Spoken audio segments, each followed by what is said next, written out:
to the rest. Aditya, you are audible to me. Babulal ji has also confirmed. Shantanu, is it Yeah, fine yeah, now? yeah, yeah, yeah. Aditya sir is audible now. Yeah. Thank you Okay, so great. much. Thank you. Thank So you. Aditya sir, in the want of like maybe some people have missed, although it could be repetitive, but I would request if you can briefly repeat what we have discussed so far. So you want to start with the quarterly result? Yes, yes, some sense on that, and then we move on to this Sure, question. Maybe sure. Yeah, I'll do that. I'll do that, Prince. No problem. So I'll begin with give you my assessment of the quarterly results for the third quarter. And I'll say that I'll divide my commentary into five buckets again. So unbranded generics, branded generics, API/CDMO, hospitals and diagnostics. Unbranded generics, I think, in a nutshell, the company surprised me positively. Obviously, Revlimid sales have been, far more than what I had expected in terms of quantum and margins. Number two, I understand there are some one-off opportunities coming across in US because of, the geopolitical situation, and hence supply chain is partially disrupted, Red Sea conflict and everything else. So, any commodity prices tend to flare up when there is supply disruption. So that is also probably playing a role in the way unbranded generics are playing out at this moment. And hence, and obviously the falling raw material cost from China. So, for FY22 and 23, China was not producing enough chemicals, or rather not selling enough chemicals, and hence the raw material for pharma had gotten dearer, expensive. And that had driven the margins of pharma companies down in FY22 and 23. And in FY24, we are seeing a reversal. So we are seeing that China is back to full-fledged production, and that production is basically leading to better margins, lower prices for the domestic pharma and the unbranded pharma companies, and for the API companies as well. Um, the branded generic pharma companies reported secular growth, the growth kind of growth that we were expecting them to report. So in line in the top line side, margins they supplied positively. Again, falling raw material cost, the cost probably fell more than we were expecting, but that was a positive surprise. And obviously the growth in the market continues, one way or the other.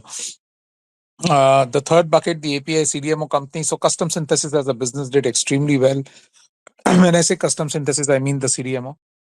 CDMO business that did extremely well in the past quarter. So companies which are engaged in CDMO reported very strong numbers on the CDMO growth side, and both in terms of top line and margins, which basically tells me China plus one on the innovator side is playing out pretty well. And that remains a very, very long term, high growth, high margin business for me. However, stock prices, may be slightly elevated, and that trade-off needs to be made by every investor as to what their comfort levels are. Um, Coming to hospitals, hospitals reported phenomenal top-line growth, phenomenal margins.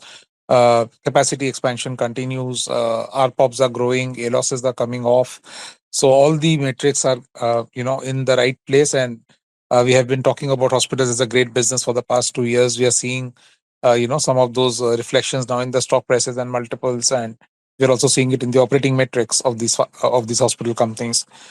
Diagnostics reported higher than expected top line growth. Margins had improved operating leverage because most diagnostic chains did expand their presence over the past 1.5, 2 years.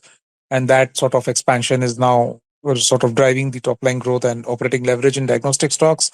So remain very, very optimistic on that as well. So the entire healthcare pack did phenomenally well in the third quarter. And I think a reflection of that is the fact that if you look at the healthcare index for the past 12 months, the healthcare index itself is up 63, 64%, in the past 12 months. And that itself is a reflection of what kind of, fundamentally good numbers these companies have reported over the past 12 months, including the last quarter. And I don't see any material risk to this trend continuing. Maybe the Red Sea conflict will result in a bit of escalation in freight cost, insurance cost. But freight and insurance not being a very large component of the overall cost structure of healthcare or pharma companies should not impact the situation much, is my sense. Um, so that is where I am on the third quarter results and how the sector looks like. On the question that Prince asked about the hospitals situation, the commentary by Supreme Court that the government has to get back to them about regulating prices of healthcare services, especially hospitals. There I was saying that, look, one, from the legislative standpoint, the Clinical Establishment Act has only been adopted by 19 of the 32 states in India. And, it is further complicated by the fact that the center has the power to regulate prices of products, and the states have the power to regulate prices of services. But only 19 states have adopted the act. So the other 13 states can't even do it, even if they wanted to. So it's a very, very complicated situation. Talking about lower healthcare costs before elections is just a playbook for political parties across the globe. It's not just India, it happens across the globe. But doing something about it. But this is not the political party saying such, it is the apex judicial body saying such. So we don't really know how this will play out uh, in terms of the legislative structure and the ability of the government or the Supreme Court to implement such a narrative, which is just implement CGHS rates. Because look, um, you don't force a you don't force a let's say a Taj hotel to have the same rates as a Ginger hotel or a Bloom Suites, right? So you can't, because the cost structures are different, the services is different, the kind of people who cater to your needs there are different. The same is pretty much the same is the situation with the hospital, where the cost structure is different, the land is different, the surgeon is different, the quality of the infrastructure that you get when you go there is different. So it's difficult to sort of have a pricing routine pricing across the board. Just economically just doesn't make any rational sense. um, but that's the political side of it. If you talk economically, I would say that if you look at across hospital chains in India, right, nobody makes very high ROEs or very high margins, right?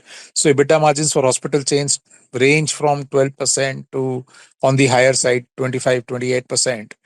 And the ROEs range from, again, 10, 12% to, on the higher side, 21, 22%.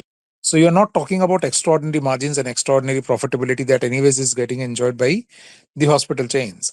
And remember, these are margins on book value. So when we talk about ROEs, ROCs, we're talking on the book value of the assets. Most of these hospitals, the hardcore assets are the land and building, which have actually appreciated in value. So if you take the denominator as the replacement cost and not the book value of the asset, then the ROEs are actually significantly lower. They're probably single digits. Uh, Anyways, so the point is, if the government ends up killing these ROEs, or government ends up regulating pricing and reducing these ROEs further, and if these ROEs come below cost of capital, then you will have a situation in India where private companies will not do capex in healthcare or hospitals. And if that happens, then it's just bad for the Indian population. Because we are severely underserved in terms of hospital beds. COVID gave us an insight into that. During COVID, we saw how many people were just waiting to get a bed inside any decent hospital, and many people just died because they didn't never got a hospital bed. Uh, and that is a very sad situation to be in, right? And as a country which is looking to grow past many developed economies in the next 5 to 10 years, we need the man force, we need the manpower, and we need good healthcare to be able to monetize that manpower. So hence, my sense is it will be economically irrational to do such a thing unless they make it slab wise. And even if you make slab wise, how do you do it? It's extremely complicated an exercise. I mean, would you put Delhi and Mumbai on the same map in terms of a bracket? And within Mumbai, if you have a hospital at Breach Candy versus having a hospital at, let's say, Borivali or Nala Supara, would you put both of them in the same map? So would you segregate there for Mumbai Borivali and Mumbai Nala Supara and Mumbai Breach Candy? It's an extremely tedious exercise to do, to be honest. So I really don't know how practical it would be to do this. What I know is that if they end up doing it and if they end up hurting the return on equity of the business, private capex will just stop, and then public capex is all we'll have to depend for more beds in our country. And the current public beds aren't doing great service, at least to people who have been through the such places. They'll vouch for it. So it's extremely difficult to see how this will benefit our country. Right, sir. And on the uniform code of pharmaceutical market practicing, so do you think that has any impact as far as like investing in these pocket is concerned, or it's something regulatory which is of not much significance? No, so this had come earlier in 2014 also, if my memory serves me right. This is just an update on that. So it's about ethical marketing practices where they're telling you, look, don't bribe doctors, don't take them to foreign trips, don't sponsor their families, don't sponsor their kids' education, and stuff like that, right? Unethical marketing practices. So again, my sense is that some of the kind of companies we discuss on the pharmaceutical side, domestic pharma side, most of them don't engage in such practices. They engage in brand promotion through differentiation, brand promotion through educating doctors, through sort of creating campaigns and so on and so forth. So they are not really people who go out and out and bribe doctors, and hence I think a larger so this in a way will be a blessing in disguise for the larger guys, because and see, just coming out with a code doesn't help. You have to enforce the code. So if they've just come out with a code and they're not going to do anything about it, nothing will change. But if they have come out with a code and if they plan to enforce it, then actually so in India, the latest estimate was there are 6,500 companies promoting brands, pharma brands, right? Out of the 6,500, my sense is the bottom 70, 80, 90% will be companies which are out and out, just a bribe and sell kind of model, because they have no ability to do any medical promotion or marketing, because they have no ability to do R&D or understand any literature or publish any literature on science.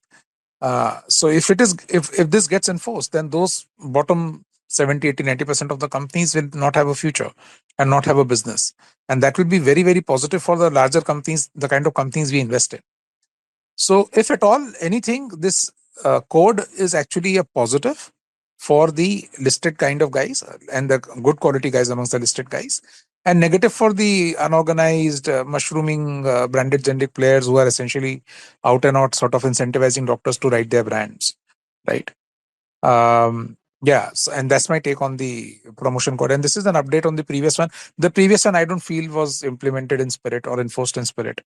So, just an update on that doesn't get me excited or doesn't get me confused. Enforcement is something that will get me excited, because then some of the companies we have invested in will start doing really well, because their mushrooming regional competitors will be out of the game. And parallelly, sir, the government is revamping the pharma scheme, broadening eligibility criteria, bringing in flexible financing options. So that would be for these pockets only, or we can assume that the space which we are talking also gets impacted on that. So no, that's government incentivizing pharmaceutical companies to do capex and all, right? It's more like a PLI and an add-on to the PLI, if I understand it correctly, right, Prince? So Yes, yes. so if that is the case, then it is not going to impact branded generics, because branded generics anyways don't manufacture much, right? But it will impact API CDMO companies, and it will impact unbranded generic guys, because they can use these programs to put up capacity, manufacture, so on and so forth. But yeah, Make in India is a clear push of the government, and to incentivize industry, especially industries that earn forex for our country, is a very positive thing to do, because we end of the day need to earn more forex and bolster our forex reserves. Our current account balance needs to be better than what it is today, and hence such incentives are always good for the industry. But does that make stocks which are unbranded generics a buy? I'm not saying that. I'm saying that it will help the industries which are in that segment, unbranded and API, and those companies need to use these benefits to earn more forex for the country. But that has no underlying situation on the that has no underlying implication on the stock prices, because stock prices are a function of pricing in this models. And if pricing is decimated because of poor sort of supply situation, where supply is higher than demand, then that is not going to recover. All right, sir. So Nafas is asking a question. A lot of patents seem to be expiring in 2024 and 5, and we had same situations in 2014 time, 2014-15 time, that resulted in some rally in pharma stocks. So he's trying to draw a parallel. So is it a similar situation, sir? And that's a fair question. Look, there's a big difference there, and I don't know many people know this or not. So in the era of 2010 to 15, when there was a patent cliff, it's popularly known as the patent cliff, where there was a patent cliff, I think in the year 2014, I think is right. Drugs worth about 60 or $65 billion went off patent in 2014. Um, but the problem, that the point at that time was that the FDA had a policy that the first ANDA filer gets an exclusivity of 180 days. Now, this first ANDA filer could file the ANDA on NC minus one date. So, NC patent of the innovator product, whenever that was expiring, exactly 1 year before that, you could file your ANDA. Before that day, you cannot file the ANDA. Now, because a 180-day exclusivity related to some of the larger drugs could be worth $500 million or $200 million for the company, I was there in the US in 2008-9 when these guys, representatives of these companies, used to line up in front of the FDA office 3, 4, 5 days ahead of NC minus one day. They used to sleep there in sleeping bags for 3, 4, 5 days, so that on the NC minus one day, when the doors of the FDA office opens, they are the first in line to submit the file.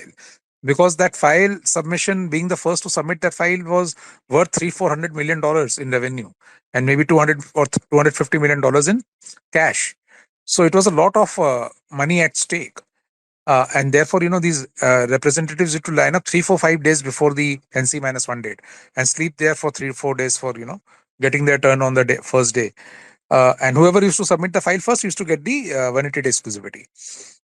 Now, then later, and I think this happened in 17 or 16, FDA basically wisened up. FDA said, look, this is a security risk for our personnel where, there are people sleeping in front of our office for 3, 4 days before they actually come on the day and file ANDA application. So they changed the rule. And the rule now is that on the NC minus one date for those 24 hours, which is the NC minus one date, whichever company comes and files the ANDA gets 180 day exclusivity. So now, even if there is a patent cliff, the fact is that for every product that is going generic, you will have 7, 8, 10, 15 guys who have 180 day exclusivity. Now, if 10 guys have 180 day exclusivity, basically nobody has exclusivity. 10 guys will launch the generic on day one. And then again, because of the competitive dynamics, basically nobody will make money. So is there a patent cliff? The answer is yes. Will it result in a similar growth in revenue and profit and cash flow? No. Because the rules of the game have changed and FDA changed the rules. These pharma companies did nothing wrong. FDA changed the rule. Right, sir. And sir, recently the panel has been formed to review the pricing which we were discussing earlier for drugs and medical devices. If we have to make a comparison, like which one is more easy for the government to regulate on the prices front? Is it the drugs or the medical devices? And is there any trade-off between them? No, so look, again, so there are three things happening, right? One is the Supreme Court order to see if there can be uniform rates in the country for hospitals. Now, that is a services regulation and it is very difficult to be done, as we spoke earlier. Now, the second, the panel formation for drugs and medical devices. Remember, drugs and medical devices both are products, and hence the center has the power to control prices. There's a legislative way of doing it, there's a legal way of doing it, right? So they completely have the power. Now, come to the fact that drug prices are already regulated. There is a NLEM, National List of Essential Medicines, which is broadly speaking 35 or 40% of the volume of our market today. And the 35-40% volume of those drugs which are deemed to be essential drugs are already price regulated. Only, drugs which are not deemed to be essential drugs are allowed to have the kind of pricing the company wants to keep. The rest of the drugs are deemed to be essential drugs and they are regulated. So from that perspective, drugs are already regulated and under price control. So I don't know what this committee will arrive at, and I won't hazard a guess as to what additionally they would want to do. But drug prices are already regulated. Medical device prices are not regulated. But medical devices, just like drugs, are products. So can they be regulated? Yes, certainly they can be regulated by the center. So in terms of ease, both are easily regulatable because both are products. And hence it is a center subject and hence they can regulate prices. Right, sir. And although like we had discussed this in the previous spaces as well, but this year the increase in the essential drugs has been very minuscule. So is there any particular reason to it, or do they have some set formula basis which they allow the increase? Because the increase in the year 2022 and 3 was comparatively 10+%. and this year it's very minuscule. So No, so there's a formula. The formula is that you can increase the prices of drugs under price control by WPI or 10%, whichever is lesser. So if the WPI for last 2 years was 11% and 13%, these companies were allowed to increase the prices of their products which fall under price control by 10%. And this year WPI is hardly single digit or close to 0%. So this year the pharma companies, my understanding is the pharma companies have written to the government that you should allow us to take some price increase because the WPI is negligible and our cost go up every year in terms of operating cost and whatnot. Inflation is there in the economy. So, this will impact our margins. So you should allow us to increase prices. But obviously the government has not responded to that request yet. right, sir. And also, sir, India is grappling with the container rate volatility amid the global market shifts happening. So, and that is impacting the pharma exports. So, as far as numbers are concerned, how much of difference that is making at this point in time, if you have any idea? So look, well, I manage the Incred Healthcare portfolio, and in that portfolio, anyways, we don't like to own pharma companies that are too dependent on exports, right? And hence, at least from my portfolio standpoint, I remain relatively insulated from, what is happening to freight rates or insurance rates. However, from an industry standpoint, if you think of it, I did the math. So freight rates plus insurance range from 2 to 5% of the cost of pharma companies, which do a lot of exports. So if there is, like an API company might have it around 3%, or like an unbranded generic company might have it around 4% or 5%. And there, if it goes up, sorry, the other way around, an unbranded generic company might have around 3%, and an API company might have around 4% or 5%. And if then this costs go up, um, so again, if it's generic API, mostly I expect the manufacturer to absorb the margin hit because he just has no bargaining power in front of the customer. And the customer will, I doubt, given the number of API suppliers, generic API suppliers in our country, I doubt customer will entertain any conversation of sort of absorbing even a part of the cost escalation that is happening because of the Red Sea conflict. On the other hand, if it is a custom synthesis API manufacturer, a CDMO API manufacturer, there I think because it's more of a partnership, it's not really a marketplace, right? There I think there will be some absorption by both parties, right? Both parties will take a part of the hit. The customer might allow a bit of a price increase, and the API company might take a bit of a hit on its margin to sort of deal with the situation.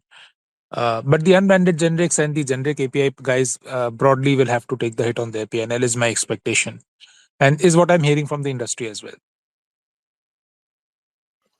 All right, so. So, before coming to our speakers, one last question on the five buckets which you discussed. So, basis the current result as you have already explained, and the recent correction which has happened in the market. So, on the valuation front, can you briefly broadly in the buckets which pocket appears to be the most lucrative one on the valuation front? And I mean, in that order, maybe if you would like to talk. Sure, sure. So let's start with the most lucrative bucket in my view. I think that is a very easy call. It is diagnostics today. Simply because the belief of the broader investing population in the sector has gone. In COVID, the broader investor population believed that diagnostic is the next FMCG, and post-COVID, they believed it is the next commodity.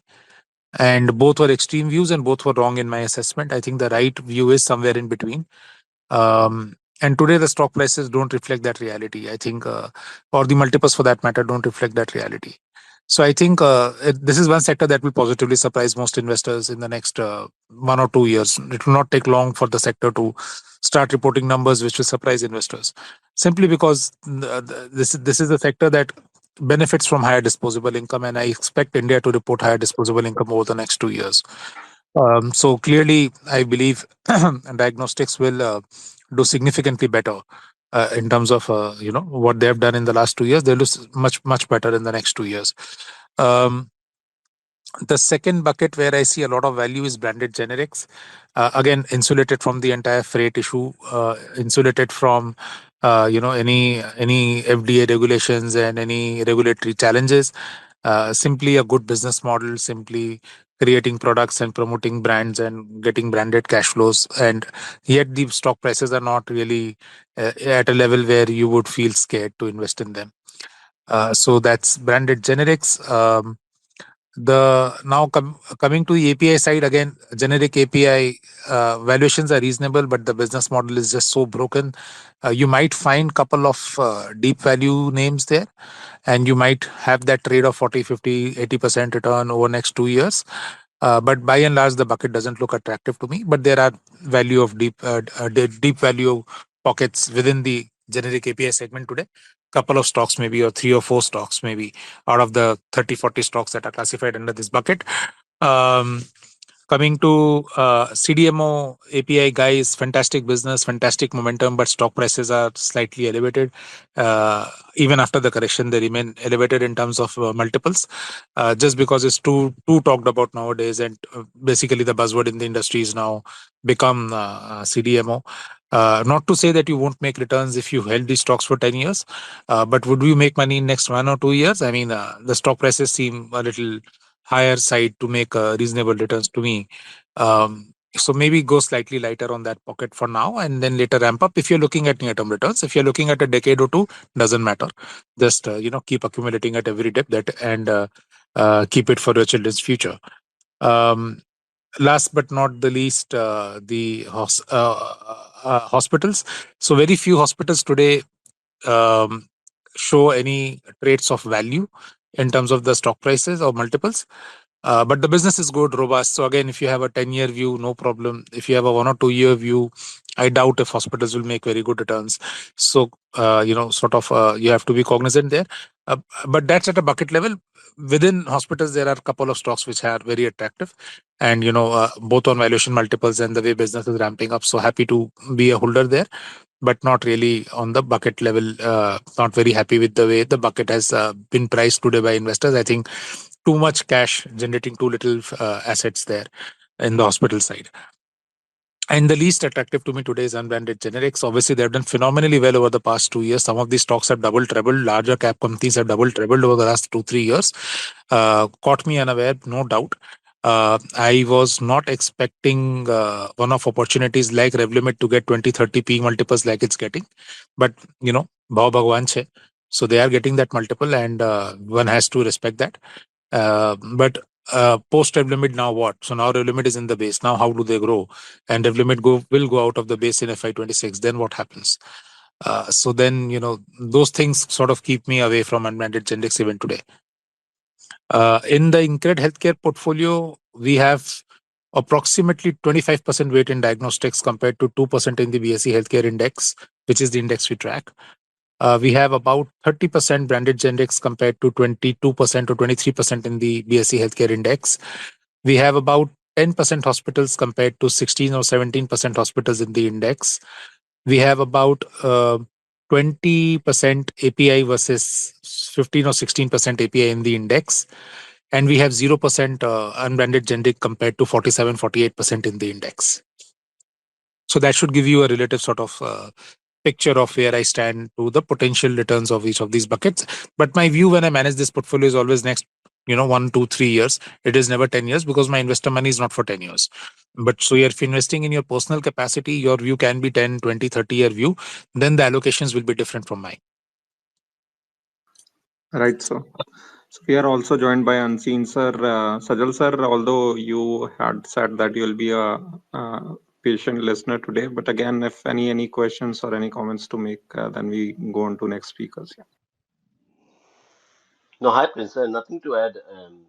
I'm today joined as a student in the class of Aditya because if I speak less, I create more bandwidth for the master to speak, right? Because he's not very common these days. He's shying away from these spaces, so make the most of it. Hi Aditya. Sajal bhai, I am very, very visible when prices are down. I become less visible when stock prices are up. That's just how it is. And that's how it should be, right? I mean, if you don't have to do the calculation, right? Then when no one is after, chasing space, if you position yourself there, that's the sort of anti-fragile trade, right? Your downside is capped and your upside is wide open. Today, people are doing all sorts of calculations in pharma. I mean, we were doing these specials that they are about 18 months, 12 months back, and um, I remember many prices. You're talking about API. I heard you there. I mean, Glenmark Life to Orchid Pharma, everything has doubled. Not that the wider market hasn't appreciated, but these um, um, unbranded API players have outperformed, and that's how it always plays out. You have to buy what's out of fashion, what's not being chased, and then you can be wrong and you still make money. That's the framework. So yeah, I completely agree there. But yeah, nothing to add, Vince. I think we should carry on with the questions. Thank you. Right, sir. I'll come to Ravi Babulalji Lijot. One question I have got, like Eris Lifesciences has bought Biocon Biologics unit. So any comments to make on this thing, Aditya sir? Look, so Eris ka playbook is very simple, right? So Eris's playbook has always been that I will do whatever organic growth I can do on my base business, but I will keep adding inorganic growth by acquiring brands or acquiring domestic businesses of other pharma companies, and that's how that is just the playbook of Eris Life Sciences. I don't necessarily agree or disagree with it. I think it's okay if you acquire at a reasonable price and if you are able to extract synergies out of that. Um, from the Eris side, I understand why they did the transaction, and that's just a playbook that they have, and I'm okay with that playbook, so to speak. On the Biocon side, I fail to understand how much money they want to pump into the biosimilar thing, and so they bought the biosimilar assets of Viatris, took on huge debt. Now they are selling their cash making assets to pay off the debt. I think it's just a vicious circle here. Unless biosimilar business starts to pay off really soon, that debt will be a big challenge to deal with because it's a huge amount of debt on their books, and they will have to basically end up, taking a binary call, a 0-1 call on the biosimilar business. If it works out for them, great. I mean, great for our nation, great for them as a company, and great for Kiran Madam as an entrepreneur. But if it doesn't work out, then it will be a very sad situation, I guess, for all of them. And I hope it works out for them. Yeah, honestly. All right, sir. Yeah, Ravindra, over to you. Thanks, Prince, and thanks, Aditya, as always. Wonderful hearing you. Uh, One question I have, like we are hearing chatter about higher allocation to pharma sector as other sector might witness some kind of drawdown in the near future. Though you manage the entirely pharma focused fund, but what's your view towards pharma performance, towards overall volatility in the market in the near future, 1-2 years? Yeah. So again, I can't talk about what the entire sector will do. I can talk to you about what I see in my portfolio. So my portfolio, by the way, is of 16 stocks. So fairly concentrated portfolio. Top 10 stocks are roughly 70-75% weightage. So highly concentrated portfolio. In my portfolio, so far 9-month FY24, we have seen earnings growth of about 25%. This is the weighted average earning growth of the portfolio for the companies that I hold, and the weightages that I hold those companies. If I calculate weighted average growth for 9 months, and this is earnings growth. When I say earnings growth, is PAT growth, profit after tax growth. So this is about 25-24%. And most of it has been driven by a 12% top line growth and, broadly speaking, a 20% EBITDA growth. And that's margin expansion for you, where the raw material costs are playing their role. Coming next one quarter of the fourth quarter and then the next 4 quarters of FY25, I would expect the growth momentum to accelerate. Now, when I say that, now many people get excited or confused as to why is he saying it will accelerate. Do you expect raw material cost to go down further? The answer is no. I don't expect raw material cost to go down further. I expect raw material cost to stay where it is. But that will itself lead in lower cost again, because pharma companies, unlike other sectors, pharma companies maintain at least 6 to 12 months of raw material inventory. So if the spot prices of chemicals are correcting today, pharma companies will buy the chemical today, but they will be using the chemical they bought 6 or 12 months earlier because it is first in, first out in inventory. And therefore, the margins that they are reporting today, both gross margin and EBITDA margin, it includes a part of the older priced inventory, which was higher priced inventory. The full impact of the lower priced inventory will probably be visible in FY25. And hence, at my portfolio level, I expect to see earning growth of 30 to 35% in FY25. But this is for the kind of stocks I own. This is not the sector number. That being a very clear disclaimer to what I'm saying. I don't have a sector number because I can't possibly track 192 companies that form the sector. But my portfolio, which has 16, 17 stocks, I foresee 30 to 35% PAT growth in FY25 over the base of 25% growth in FY24. And both of these have been largely driven by top line growth and margin expansion, driven by lower raw material cost. Understood. Acha, one thing, tell me, say if say currency has been stable for last 5 6 months, Yeah.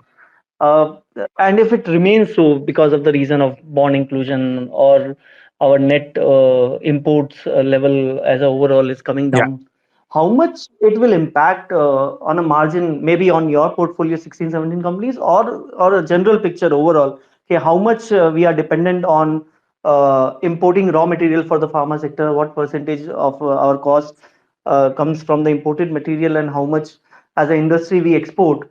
What can be the implication if currency doesn't depreciate as it used to be 3 4% every year going forward, and depreciate much lesser as the differential of the 2 10 year bond reflect to it might be 2.5 3% 2.5% only. Correct. So what kind can be the implication for us? Right. So in my portfolio of companies, we hold about 20% API, right? So these are the guys who are exporters, right? And they benefit from a depreciating currency, and they will benefit less if the currency doesn't depreciate as much. If the currency appreciates, they will get hurt because their selling and their pricing is in dollars, right? For the other three businesses that I hold, which is branded generic, healthcare, hospitals, and diagnostics, they are net importers in foreign currency. They buy their equipment from a Germany or a China or a USA. They buy their bed infrastructure from outside, or in case of branded generics, they buy the chemicals from a China, which is again dollar denominated trade. Nobody pays them in yuan, at least not these companies. They pay them in dollars. So if the currency appreciates or stays where it is positive for branded generic, hospital, and diagnostics. And if the currency depreciates, it is positive for unbranded generics and API players, both generic API as well as your custom synthesis or CDMO APIs. It is positive for all three of them. So my portfolio is actually positioned more and tilted more towards a stable to marginally depreciating currency or a marginally appreciating currency. My portfolio doesn't benefit from the normal depreciation of INR versus dollar that we have seen over the past 40 years. Yeah, just one quick point to add on this currency thing here, right? It's I think it's a myth. I mean, I'm not sure if it's the right strategy to position your portfolio um, based on your future projection of the currency movement, one way or the other. I'll give you a very simple example. So the Japanese currency was appreciating in 70s and 80s, and their exporters were doing magically well because there was inherent strength in the product. Your product or service should be such that the currency becomes, the smaller element, or not impacting your sales, broadly speaking. So I tend to focus on companies that have got inherent advantage in either in terms of some sort of complex chemistry that they're bringing to the table, or some sort of relationship advantage that they have. And then currency should. At least I have never played currency. I've never hedged currency, and I have been playing exporters either on the chemicals or the pharmaceutical side for better part of last 20 years. And I will not change that strategy. I mean, I cannot predict the currency movement, and I don't want to do that. Yeah, that's actually correct. And if I also tell you, it is not I just told you how my portfolio is positioned, but that doesn't mean I intentively positioned it that way. See, I like the pricing power and the bargaining power of the companies that engage in the diagnostic, hospital, and branded generic businesses. And hence, even if currency were to go the other way for them, they will be able to overcome those hurdles because they have pricing power in their hands, right? But the generic API and the M-branded API guys, I mean, they will have and the M-branded generic guys, they will have a problem because they will not be able to deal with a stronger Indian rupee if that were to happen, right? So वो उनके लिए एक risk है, but I don't own them because I don't expect a stronger rupee or anything like that. I have not taken a view on currency at all, but I've taken a view on the pricing power of businesses. And then one of the variables that will get taken care of on its own if the business has pricing power is currency.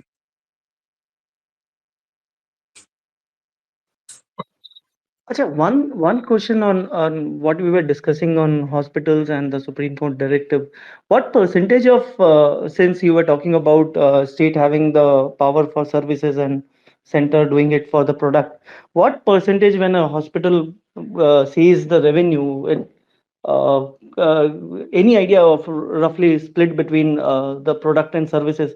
And one more, going bit granular, is one or two hospital chain was impacted or reacted, I would say, more dramatically on this decision. The two, the major one from the Delhi side. Any view or any color you can share there? No, I think two, three stocks reacted dramatically after this directive came out. But I doubt if the reaction was because this directive came out. I think the reaction, to my mind at least, or to my reading at least, was because those stocks were priced out of their mind. The valuations of those stocks were like twice what their average valuations have been in the past, right? So they were at 100% premium to their average, or a 70-80% premium to their average. Because I'm saying three stocks. One of the stocks I know, the one that you're alluding to, was probably at 100% premium to its historical average. And the other two that I'm talking about were 70-80% premium to their. So they were priced out of their minds. As I said, too much cash chasing too little assets. And when that happens, the multiple sort of balloons, and that's what happened. So those stocks needed an excuse to correct. And this Supreme Court directive, no matter how inconsequential it might eventually turn out to be, acted as that catalyst for that correction. So it was, to my mind, that's a healthy correction in a sort of overstretched valuation zone, right? So just makes a lot of sense for that correction to come in. At least kuch bhi ho sakta tha. It just happened to be this directive. Um, so that's one. On your question on product and pricing services within hospitals, as you understand, very difficult to know this. Many hospitals don't even provide an itemized bill. They provide you a package rate for a surgery like a kneecap surgery or a pregnancy, maternity delivery sort of situation, and therefore they don't price product and services separately. Some hospitals give you a completely itemized bill where they will have each and every line item for what they have charged. What I can tell you is that before knee stents, kneecaps and stents were uh, capped in terms of pricing. If a hospital used to say, let's say, charge 1,50,000 rupees for a knee surgery, where the kneecap was priced at lakh rupees and the surgery was priced at 50,000 rupees. Once the government came out with a regulation that you can't charge more than 30,000 rupees for the kneecap, the new bill said 30,000 rupees for the kneecap and 1,20,000 rupees for the surgery. So the bill was nonetheless 1,50,000 only. The price of the surgery and the cap sort of exchange places because there was a cap by the government on one and the other was not capped. So I think it's very fungible as to how hospitals price these things because it's completely discretionary in terms of pricing. The patient always at the beginning, before admitting the patient, is given an estimate as to what broadly, given what the doctors can see today in the patient or right now in the patient, what broadly would be the cost of taking care. And then how to split that cost is basically something that hospital does later depending on what happens.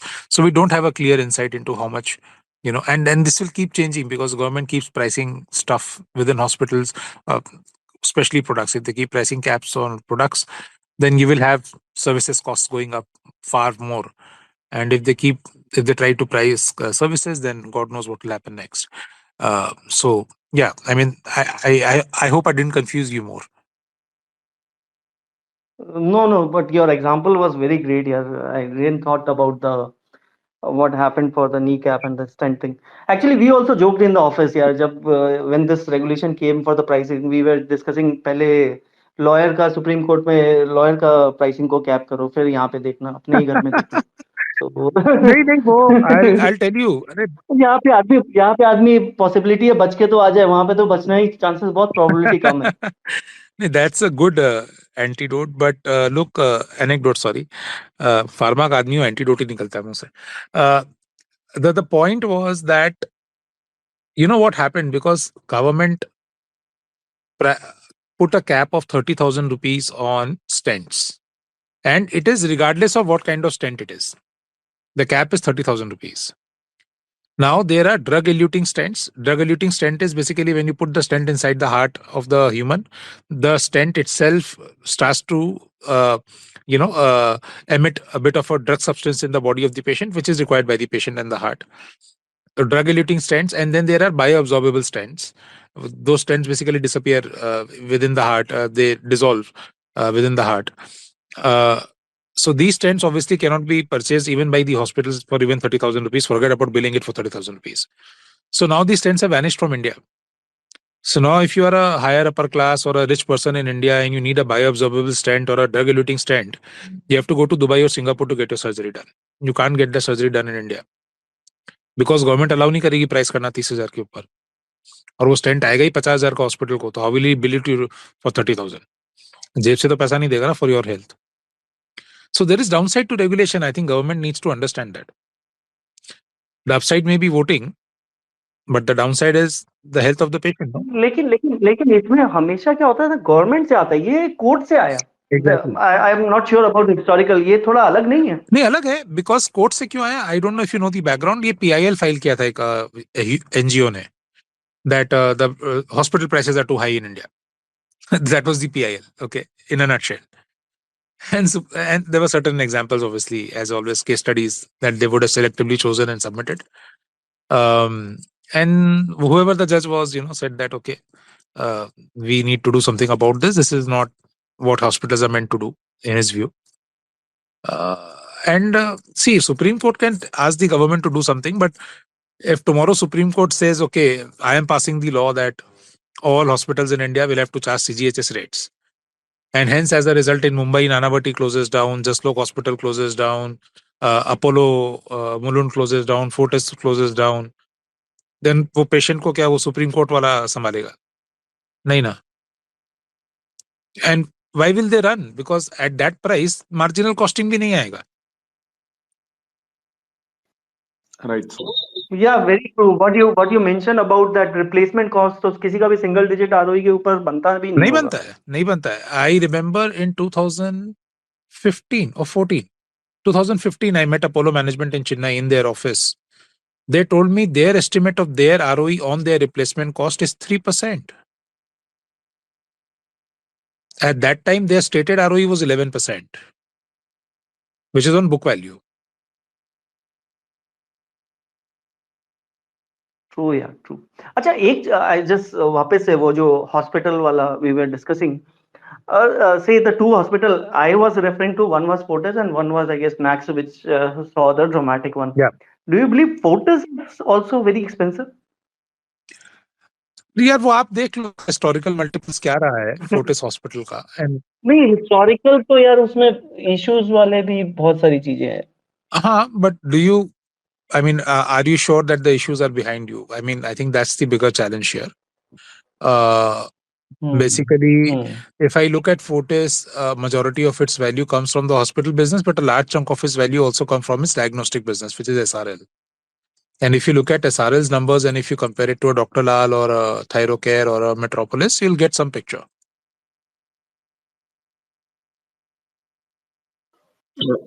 And what do you make about that SRL IPO not going through? I guess PE partner might be, they will be bought out by the listed entity now. Yeah, so I mean, see, generally there are two reasons for an IPO not going through. Either you don't get demand at a given price for your stock that you want to offer to the public, or you don't get any interest at all.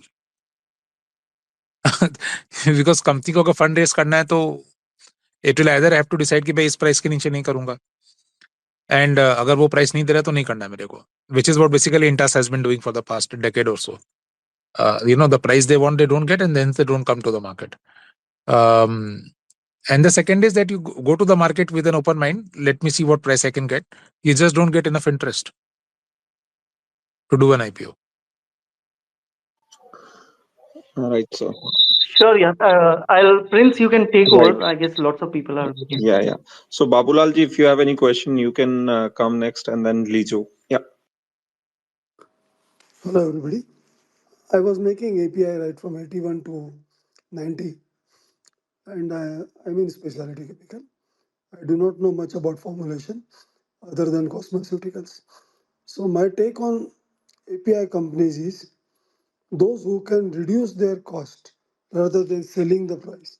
Reduction in cost is by reducing the cost of utilities they use, reducing cost of raw material, improving yields, and reducing amount of impurities they give. If they give lesser impurity, they can fetch a better price. So their game is completely on manufacturing control rather than anything else. That's what I want to say. Thank you, sir.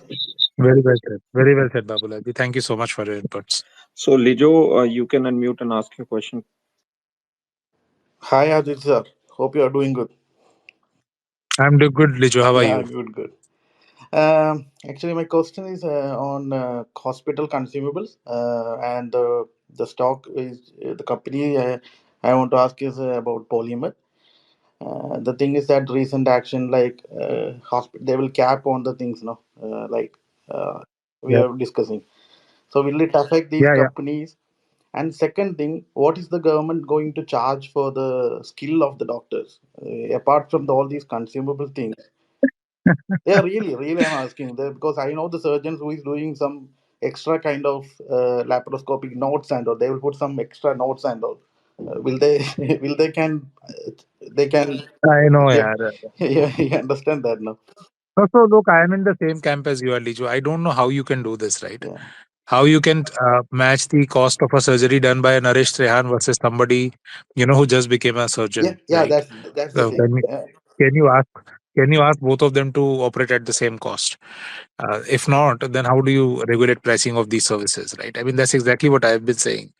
But look, Supreme Court, government, you don't know. Yeah, Nobody thought 370 could be removed. They did it. yeah. They found ways of doing it. So I don't know. But when So I hear this one, I thought that how they are going to do all this stuff. The thing is that knee surgery will call. We can do a knee surgery for a 1,25,000 and 4 lakh also, depend upon the implant. Like exactly. persona, it will cost like 2 lakh or something like that. And Yeah, I know. yeah, yeah, I agree. yeah, I know your point. I'm just saying I don't have an answer, yeah, Riju, yeah, to that. yeah, On the consumable side, yes, because it's a product, they have full power to regulate it. They have exercised their power in the past with the kneecaps and stents and pharmaceuticals, drugs. but So because consumables, so chahe cannulas, IVs, medical devices, they can regulate it and they may end up regulating it because these are products and the center has the power to do it.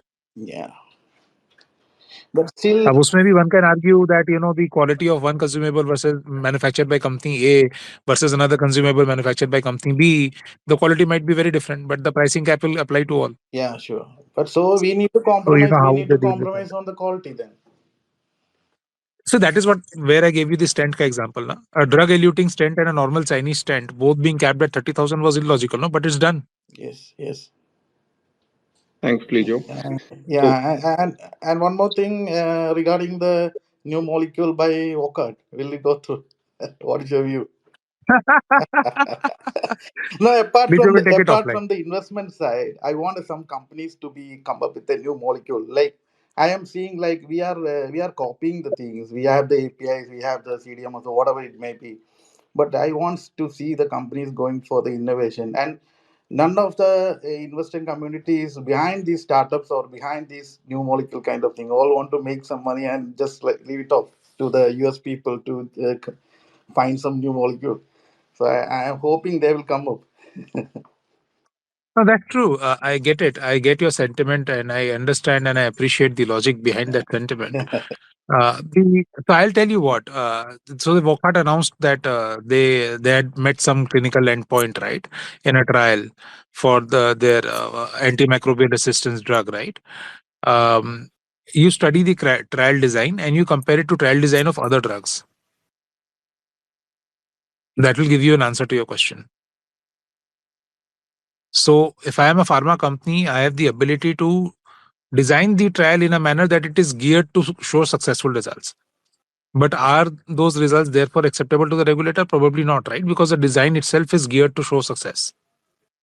Whereas on the other hand, if I am a disciplined pharma company and I've dealt with the regulator well enough in the past, I'll probably design a trial which is geared to show failure. And then if my drug succeeds, the regulator will never say no to it. Because my design itself was very tough. Right, sir. So I think that's what you need to study here, Lijo, on the Wockhardt side. Yeah. So next, Yeah, next in line maybe is just Akhilesh. yeah. Okay. I've got something to add here, Prince, because the question was, can you hear me? Yes, sir, please. Yeah, because question was pertinent. It's around innovation, which is a space I actively track. So I would like to answer this in two parts. One is specific to work hard because I've tracked work hard. I've known this business for over 2 decades now, and I actively track the innovation as a space as well. So maybe I can let's do the industry level thing first. So everyone, including me, we want to see India progressing up the value chain and churning out, novel assets, both on the novel chemical entities as well as the novel biological entities. And but we haven't seen much success other than an odd, so Sun Pharma, Illumia, so they acquired that asset in phase two, and they developed that asset, successfully cleared phase three, and the product was launched, right? So that's one recent example. The other one is this Orchid Pharma molecule enmetazobactam, right? And there is a history. Don't know how many people know this. Um, the R&D team, or so the current management of Orchid Pharma, right, the Dhanuka Group, um, has not played any sort of role or part in the success of enmetazobactam. This is the result of previous management under K. Raghavendra Rao, the company that went bust and into NCLT, and then Dhanuka Group acquired it through NCLT, right? So this the origin of enmetazobactam dates back to that era, and even before that. So there was a German company in India called Huxt, and that their R&D team was AAA, and that R&D team got disintegrated, and a part of that team joined Wockhardt, and a part of that team joined Orchid. So I'm talking about, more than a decade back, and those guys were very capable. So it's Indian scientists have got the capability. Problem is not with the capability of the scientists. The problem is somewhere else, and I'll come to that. So they developed enmetazobactam, and that's live now. That's already in the market. And Orchid's molecule is also a kind of a sibling of that Wockhart's molecule, that is. So in a way, that the origin of both, so they are kind of step sisters, if you like, what Wockhardt is developing and what Orchid has successfully developed. So that's one part of the story.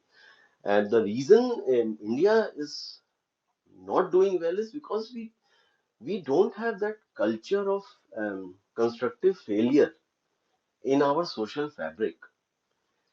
It's not, I mean, India as a society doesn't encourage failure, which is complete opposite of what you find in the Silicon Valley, right? The, and failure is encouraged there. And failure is not a sin. Failure is not a crime. In India, if a management gives, and optimistic guidance which they fail to meet, that management is mocked and trolled like anything. Forget failing, forget burning, millions and millions of cash. So that is the level of acceptance and tolerance and society has got in India. And in that kind of a broader setup and environment, it's almost impossible to innovate. Then second level is, the ecosystem from funding. So one in 10,000 assets from preclinical all the way to commercial. That's pretty much the probability of success in a novel innovation. One in 10,000. So that's as close to zero as you like. Now, so you need to have the funding that can take that level of risk, and that has to be philanthropic and state-funded organization. Shareholders, by and large, they will never be able to digest that low probability of success, right?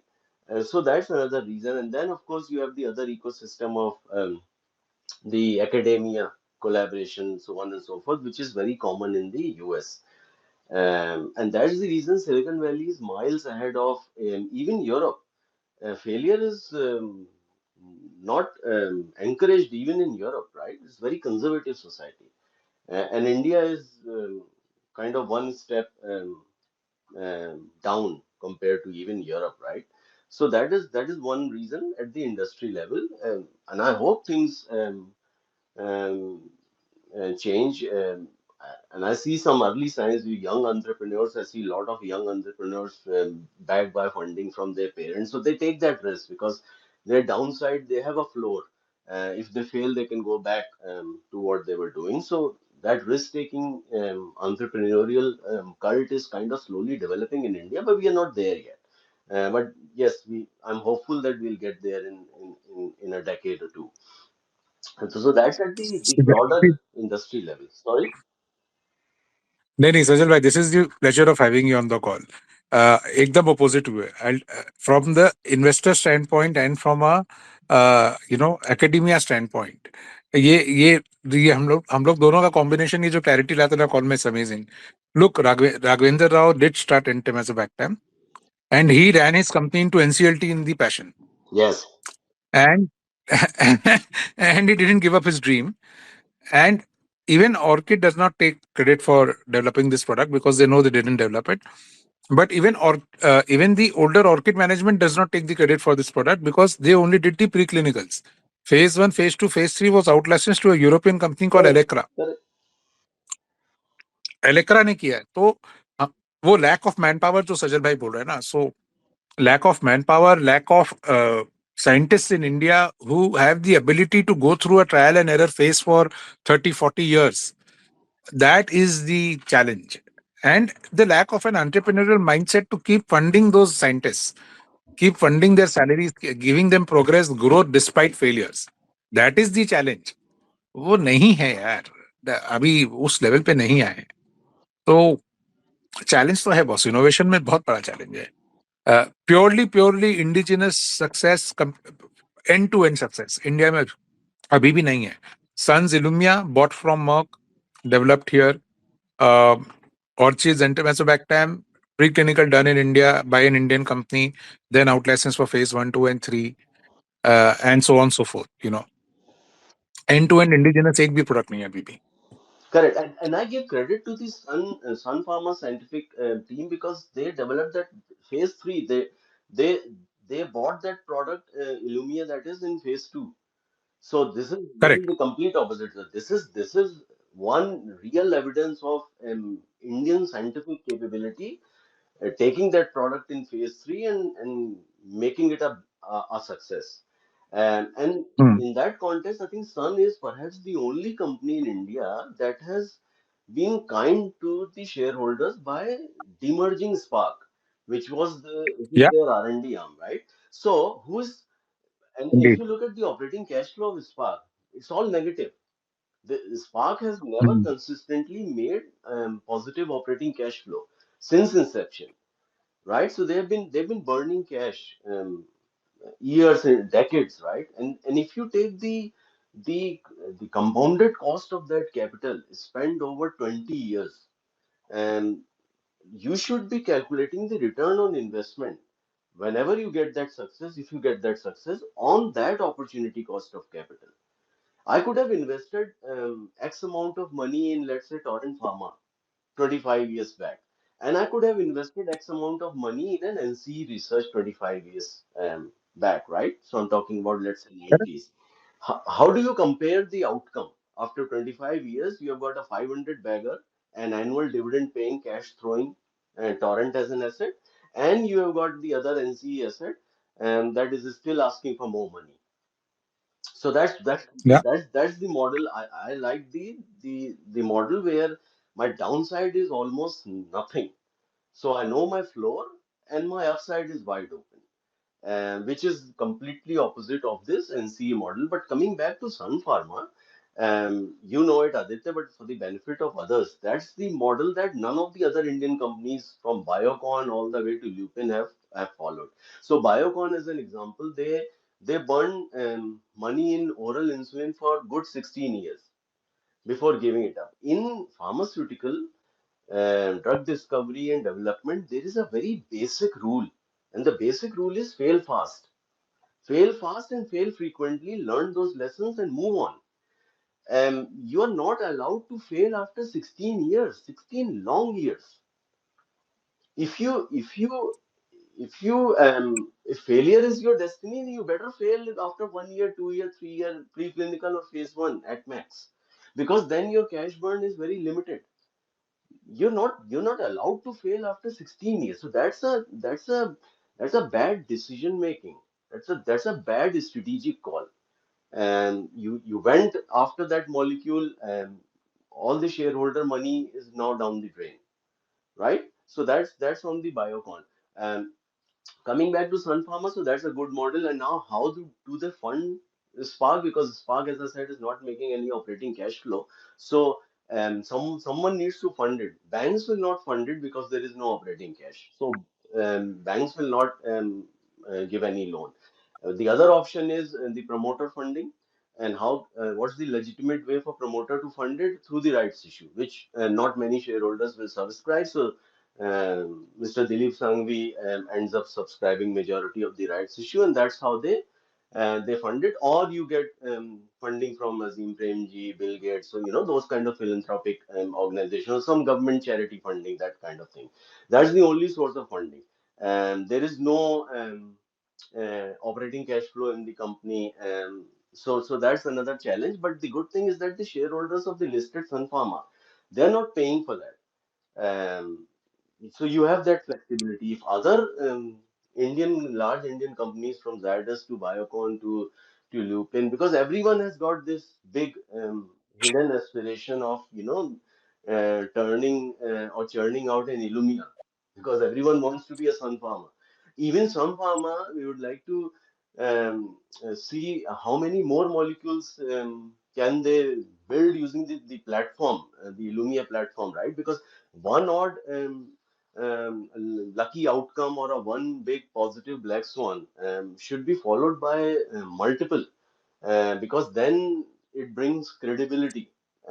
Because you may be lucky, right? In my process, I had no process. I went into a bull market. I made a lot of money, and that doesn't mean that I'm intelligent. It means that I was lucky, right? So that's another element. But if these companies, all the Indian companies, that is the large generic companies, if they can demerge their R&D, the problem with them would be how do they fund it? Because not everyone is Dilip Sangvi, right? And so that now today, keeping their R&D innovation inside the cash generating branded um, generics space. So these companies, they have got fantastic high ROE, high ROCE, branded generics model from Glenmark all the way to Lupin, and it's a very high ROE, ROCE business, very predictable, stable operating cash flow, and they use that cash to fund this NCE obsession, and they also use the same cash to support their US generics operations, anything which is unbranded. and that everyone is doing that, and that's the reason they will never be in a position to demerge US generics versus Indian businesses, and on the along the same lines they will not be in a position to demerge the NCE business from the stable cash generating branded generics business. um, Lastly, on the Wockhardt, because as I said, I have been tracking this business since the 90s. So Wockhardt under Mr. Habib Khurakiwala grew rapidly in 90s and early 2000. Mr. Habib Khorakiwala was one of the best execution champion in those days. He had good mix of aggression, strategy, business acumen, you name it. He was ahead of the curve. So Wockhardt was one of the early movers in biosciences space. They were ahead of Biocon at one point. So their biotechnology center was inaugurated by late Dr. Abdul Kalam Azad, I think in 2004, in Aurangabad, if I'm not mistaken. So they were ahead in their thinking, and shareholders were handsomely rewarded. Wockhardt was the go-to. So in the small and micro cap spaces, there were companies like Torrent Pharma, Lupin. Lupin market cap was 300 crores in 2001. So there was Lupin, there were Orchid, Torrent, Wockhardt. They were all smaller companies. The big three were Sun, Cipla, Dr. Reddy, Ranbaxy, right? So they were these were the three four big players. Everyone else was Natco. Everyone they were all nano micro cap companies in 90s. So Habib Khurakiwala was one of its kind. Shareholders were very happy. Then starting somewhere around 2005. The Wockhardt as a company, they started over promising and under delivering. Many false guidances. And then there were two major events in their history. One was their finance team, whosoever was CFO or whosoever, they were playing into F&O space and derivatives. So derivatives used to be very hot in those days, and they were not cutting their losses. They were booking profits, small profits they were booking, and then suddenly there was a big hole in the balance sheet of 1800 odd crores, and that obliterated the core fabric of Wockhardt in terms of their branded business. So Wockhardt Hospital, not many would know. Um, Generally hospitals are known by the doctors, right? So Narayana, Dr. Shetty, and Dr. Trahan. So you recall the doctor ahead of the hospital brand, but in case of Wockhardt, people used to recall the Wockhardt cardiac hospital, and not be able to recall the name of the lead surgeon there or the lead doctor there. That was the level of asset that Mr. Habib Khorakiwala created in those days. So, and this they had to liquidate everything one after the other. The other branded assets that they had to liquidate, I remember off the top of my head, they had great OTC products which they acquired from MNCs, of course. So there was Proteinex. I think there was one was Proteinex, the other one was Farex, and these products, hospitals and these branded OTC products, they were generating cash on a sustainable basis. When Wockhardt balance sheet was hit with this 1800 odd crore of loss, they had to liquidate those because just like what Biocon is doing, right, with or have been doing with Syngene asset. When you are in when you get desperate, you start selling what is liquid asset. You sell gold because gold is the only asset which where there is a buyer on the other side, right?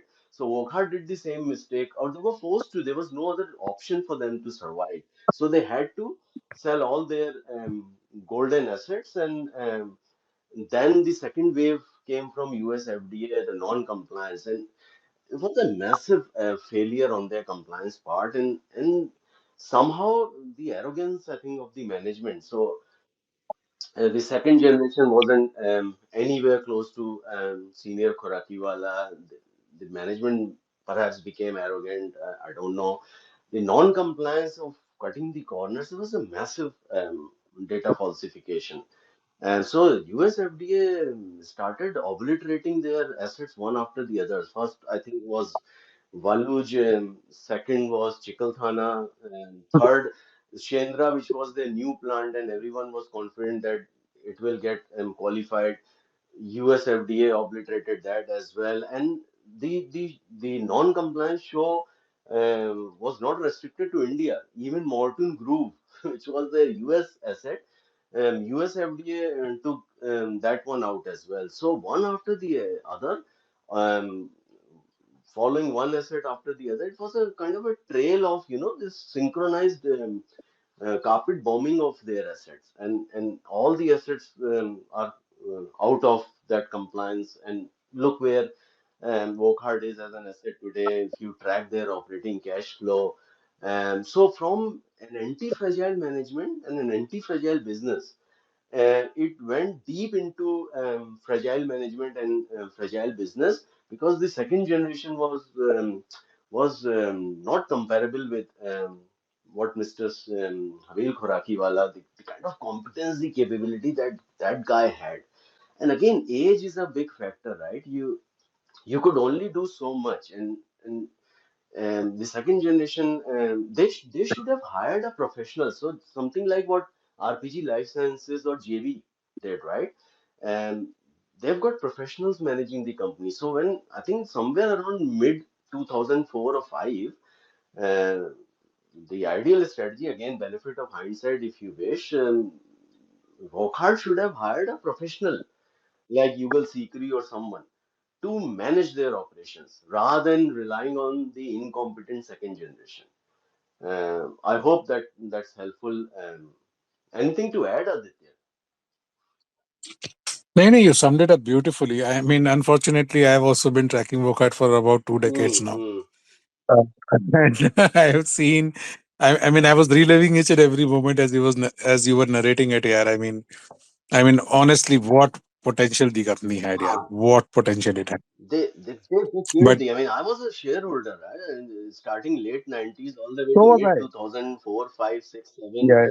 Yeah, I was even a shareholder when this balance sheet hole, which was complete black swan for me. I started correct. exiting when this non-compliance thing happened, which was much later. Yeah, yeah, yeah, yeah.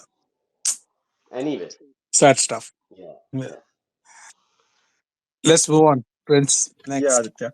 So before coming to Tushar sir, Akhilesh is waiting. So Akhilesh, quickly you can unmute and ask your question, please. Oh, thanks a lot, Prince. Let me take liberty to ask two questions and request both Sajal and Aditya for their perspective. Before that, I must say, Sajal, that more than unseen, your book has many unheard and unread deep insights on businesses, especially pharma and healthcare. So thanks a lot for writing that book. And Aditya, you just threw some amazing light like a bright shining sun with your unique perspective on recent decisions by Supreme Court. So thanks to you as well. So my first question is on twin acquisitions of PI Industries into pharma, API, and CDMO space, which has strengthened their Hmm. global presence and their commitment to building a big differentiated offering across the pharma value chain. Do you Hmm. both think that it's owning to its great chemical parentage, it will help them grow the pharma business in the same way that they grew their chemical business? Also, the valuations seem benign now, and with the margins and profitability at all-time high, even in challenging times for chemical and pharma industries now. And the second question is, what are your thoughts on products and efforts from Indian businesses to become great companies like Joetis in animal healthcare? Because not many animal healthcare companies are coming from India, which are as good as some of the foreign MNCs.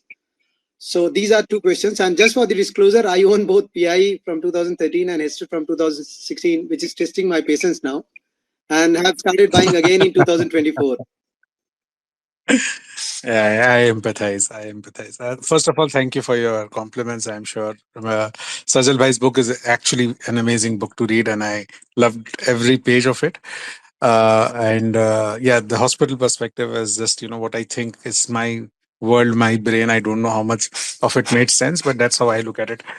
Coming to, I think PI CDMO. I think Sajal Bhai will obviously comment more, but my My true sense are that if you are a great chemical company, it doesn't give you any right or any entitlement to be a great CDMO company. Skill sets are slightly different. There is some overlap, but there are some skill sets which are different, specifically IP protection, trust, the ability to develop the end product. So API is the starting material for the pharmaceutical API or intermediate. So that level of R&D and skill management is a different level. Nonetheless, it doesn't mean they can't do it. It doesn't mean they will do it. It means we'll have to wait and watch, which is what I think the stock price and the valuations are kind of telling you. But that's my 2 cents. I'm sure Sajal Bhai will add more to that. Your second question was on, sorry, I forgot your second question, on animal healthcare. So, animal healthcare. So, look, Zoetis is an innovator pharma company on the vet side, and it just brings us back to the same topic we discussed for the last 30 minutes, where innovation in India is just difficult. Yeah. But if you have someone who can innovate and who can bring innovative products to the market, we can definitely have another Zoetis coming out of India. So those are my 2 cents. Sajal bhai, your take on both PI and something like a Hester becoming a Zoetis over time. Sure, sure. So I completely agree with Aditya's view that there are certain skill sets are common, but it's a very different. Both are very different animals. It's incredibly difficult to do a CDMO in pharmaceutical relative to CDMO in non-pharmaceutical because the regulatory barriers, the challenges, because human lives are involved in pharma, right? So the entry barriers are significantly higher, and the gestation period is about 10 years, give or take. And now I know they have acquired a asset which has tasted some initial success perhaps, but the scale of what they have acquired is very small today, and they haven't shared, the pipeline in terms of how many molecules they have in phase two, what's the sort of how many projects. Just like if you go to Newland's presentation, they share a metric that this is where their molecules or partners innovators molecules are asset phase by phase and so on and so forth. So the PI I don't think has shared a similar metric in terms of how many molecules they have in late phase three and going into development, just like Newland has done. So that's one difference. It doesn't give me that confidence, and we have to wait at least 5 to 7 years from this point to figure out whether PI is able to scale it up on the pharmaceutical side or not. So that's on PI. But before I finish on PI, there is a significant fragility in the current cash flow of PI. So single molecule dependency is humongous.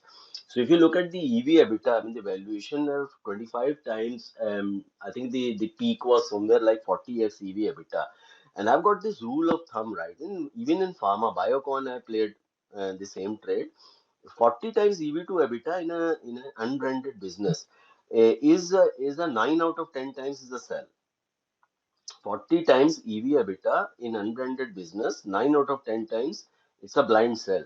And you will unlikely regret that trade. Today, PI, I think, is about, off the top of my head, somewhere like 25, 30 times EV EBITDA or 20 times. So let's say 25. But there is a catch here. Majority of the EBITDA or a large part of that EBITDA is coming from fragility, which is that the molecule that will cease to stay at the level of competitive advantage, which is today. And you are giving a multiple. When you're giving a multiple, you are assuming 2, 3, 4, 5 decades of because you're giving a multiple to the terminal value of that cash flow, right? And that's where the risk is in the valuation. So on an EV EBITDA basis, it may look less expensive based on the historic valuations, but the cash flows are at risk. So there is a fragility and concentration of any kind, whether it's a high concentration of debt or a high concentration of cash flow coming from certain products or certain clients. I've explained this framework in the book. It's it's it's never good. It's never a healthy sign. I want a business that has got lots and lots of redundancy and optionality, many customers, many products, many projects, many different markets, many sources of cash flow, so that I'm not dependent on disproportionately dependent on one or two products or one or two customers, and so that risk is there in PI. And your coming question on Zoetis again, it's linked to the innovation culture that we spoke about recently. Um, Zoetis is an innovator. So they are into biologics and they are also into novel chemical assets, and it's a branded business. So in animal um, pharmaceuticals, even when the drug goes off patent, the pricing power doesn't collapse like we typically see in pharmaceutical human pharma. So from that perspective, animal business is a much more solid and sustainable business. And when I say animal, I mean the companion animal, not the livestock animal. But it's I would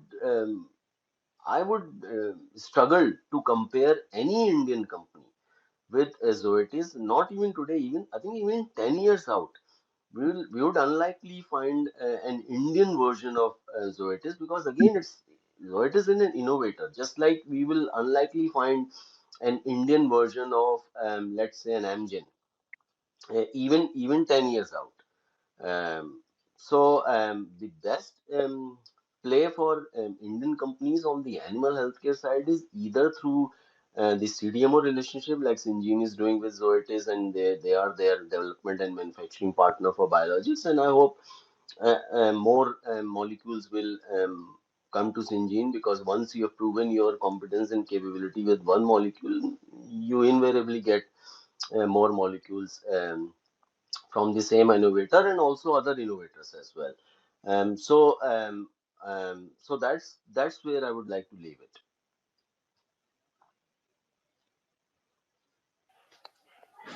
Thanks, Akhilesh.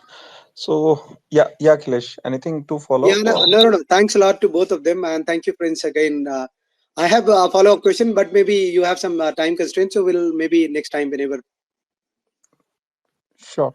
So, Tushar sir, like you have, although you joined a little late, but again you have been listening the conversation. So as to like further the discussion, any comments to make, or maybe any questions to Aditya or Sajal sir from your side? Yeah, I joined late. My loss. Excellent discussion by Sajal sir and Aditya. And Sajal sir, very very good book. I've managed to read parts of it. It's a fantastic read, and one that probably will need to do more than once to get the full grasp of what the insights that you presented. So many congratulations on that, sir. Uh, I happened to hear the points on Sparc and Wockhardt innovation, and since I'm personally quite passionate about that area, maybe a few observations that I couldn't resist sharing, if I may. Sure, Tushar bhai. I mean, we and thank you for your kind words on about the book, and we won't let you go away just by sharing your thoughts on the innovation. Following that, we would like to hear your thoughts on the two assets that you recently presented in one of or two of the conclaves, right? So both on the API pharmaceutical side. So if you don't mind giving your broad brush view on both Yeah, Shilpa as well as Supriya, please.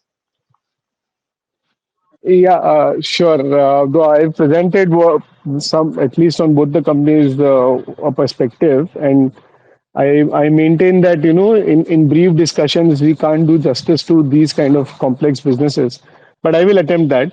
But just a few observations on both Wockhardt and Spark. So there's this saying that form is temporary and class is permanent. So, with Wockhardt, I would like to make a few observations. And firstly, very, very interesting and very deep perspective on their past history, Sajal Bhai and Aditya both. So, few points. If you see the team from Wockhardt, like you mentioned, the chief drug discovery officer at Wockhardt is a ex-Hext scientist, and with 21 years experience at Hext and now 25 years at Wockhardt, that must say something about the ability of Wockhardt to hold on to such a resource. And it's not just him, but the team below him. What I understand is a number of those guys have been in the organization more than 15, some even more than 20 years. Now, in an organization which has had financial troubles now for 15 years and counting, and where this drug development process has taken over 2 decades, and obviously which has had all kinds of issues around the quality side, manufacturing, all kinds of things to deal with. The ability to hold on to a team for so long, you know, must highlight the passion that they have and the belief in their capabilities as well as the outcomes, the possibilities. You don't hold on to your stints for so long in an industry like this where talent is always in a shortage, and surely if not all, definitely most of those scientists must be highly talented and capable and passionate. So that is one observation I'd like to bring out, that the team they have retained for so long, it speaks volume about the culture and in that core setup and the work that they have been doing and the belief in that work. Second, I think the recent presentation that Wockhardt has shared is very, very detailed, and some very interesting points they have made on the capability of that particular asset that we are talking about, Zidebactam and Cefepime. So I was not aware about the shared history between Orchid and Wockhardt assets, as to the teams being ex-hexed. That further validates the core capabilities of that group. So what I would like to highlight for Wockhardt is that there is no doubt that the R&D setup has always been top class at Wockhardt. Right from the time when they cracked metoprolol, far before the other companies way back in early 2010s or thereabout, to the fact that the NC research has continued to remain focused for so long, and it's a pipeline that they've churned out. It's not a single molecule, and it's a pipeline which has been globally validated. They have more than 70 patents in US, I believe, and more than 150 publications for their research efforts, and these are global publications, most of them by third party. So it's a process. It's not a random effort. It's a process over 20 years and more that probably is coming to a closure. We're in the last leg of maybe one of the assets there. Whether it succeeds or not is anyone's guess, or rather a calculated probability. But definitely the process needs to be highlighted and appreciated. Second, I think we must also note that Wockhardt has not gone ahead and spent money on research randomly chasing multiple therapeutics.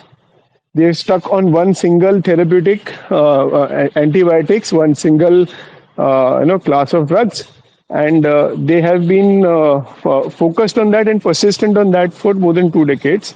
And they have surely they have resisted out licensing it, or taking help from the global pharma guys on that particular area. So probably, Sajal sir, they have been very true to the research activity at least. I wouldn't comment on the other parts of the organization.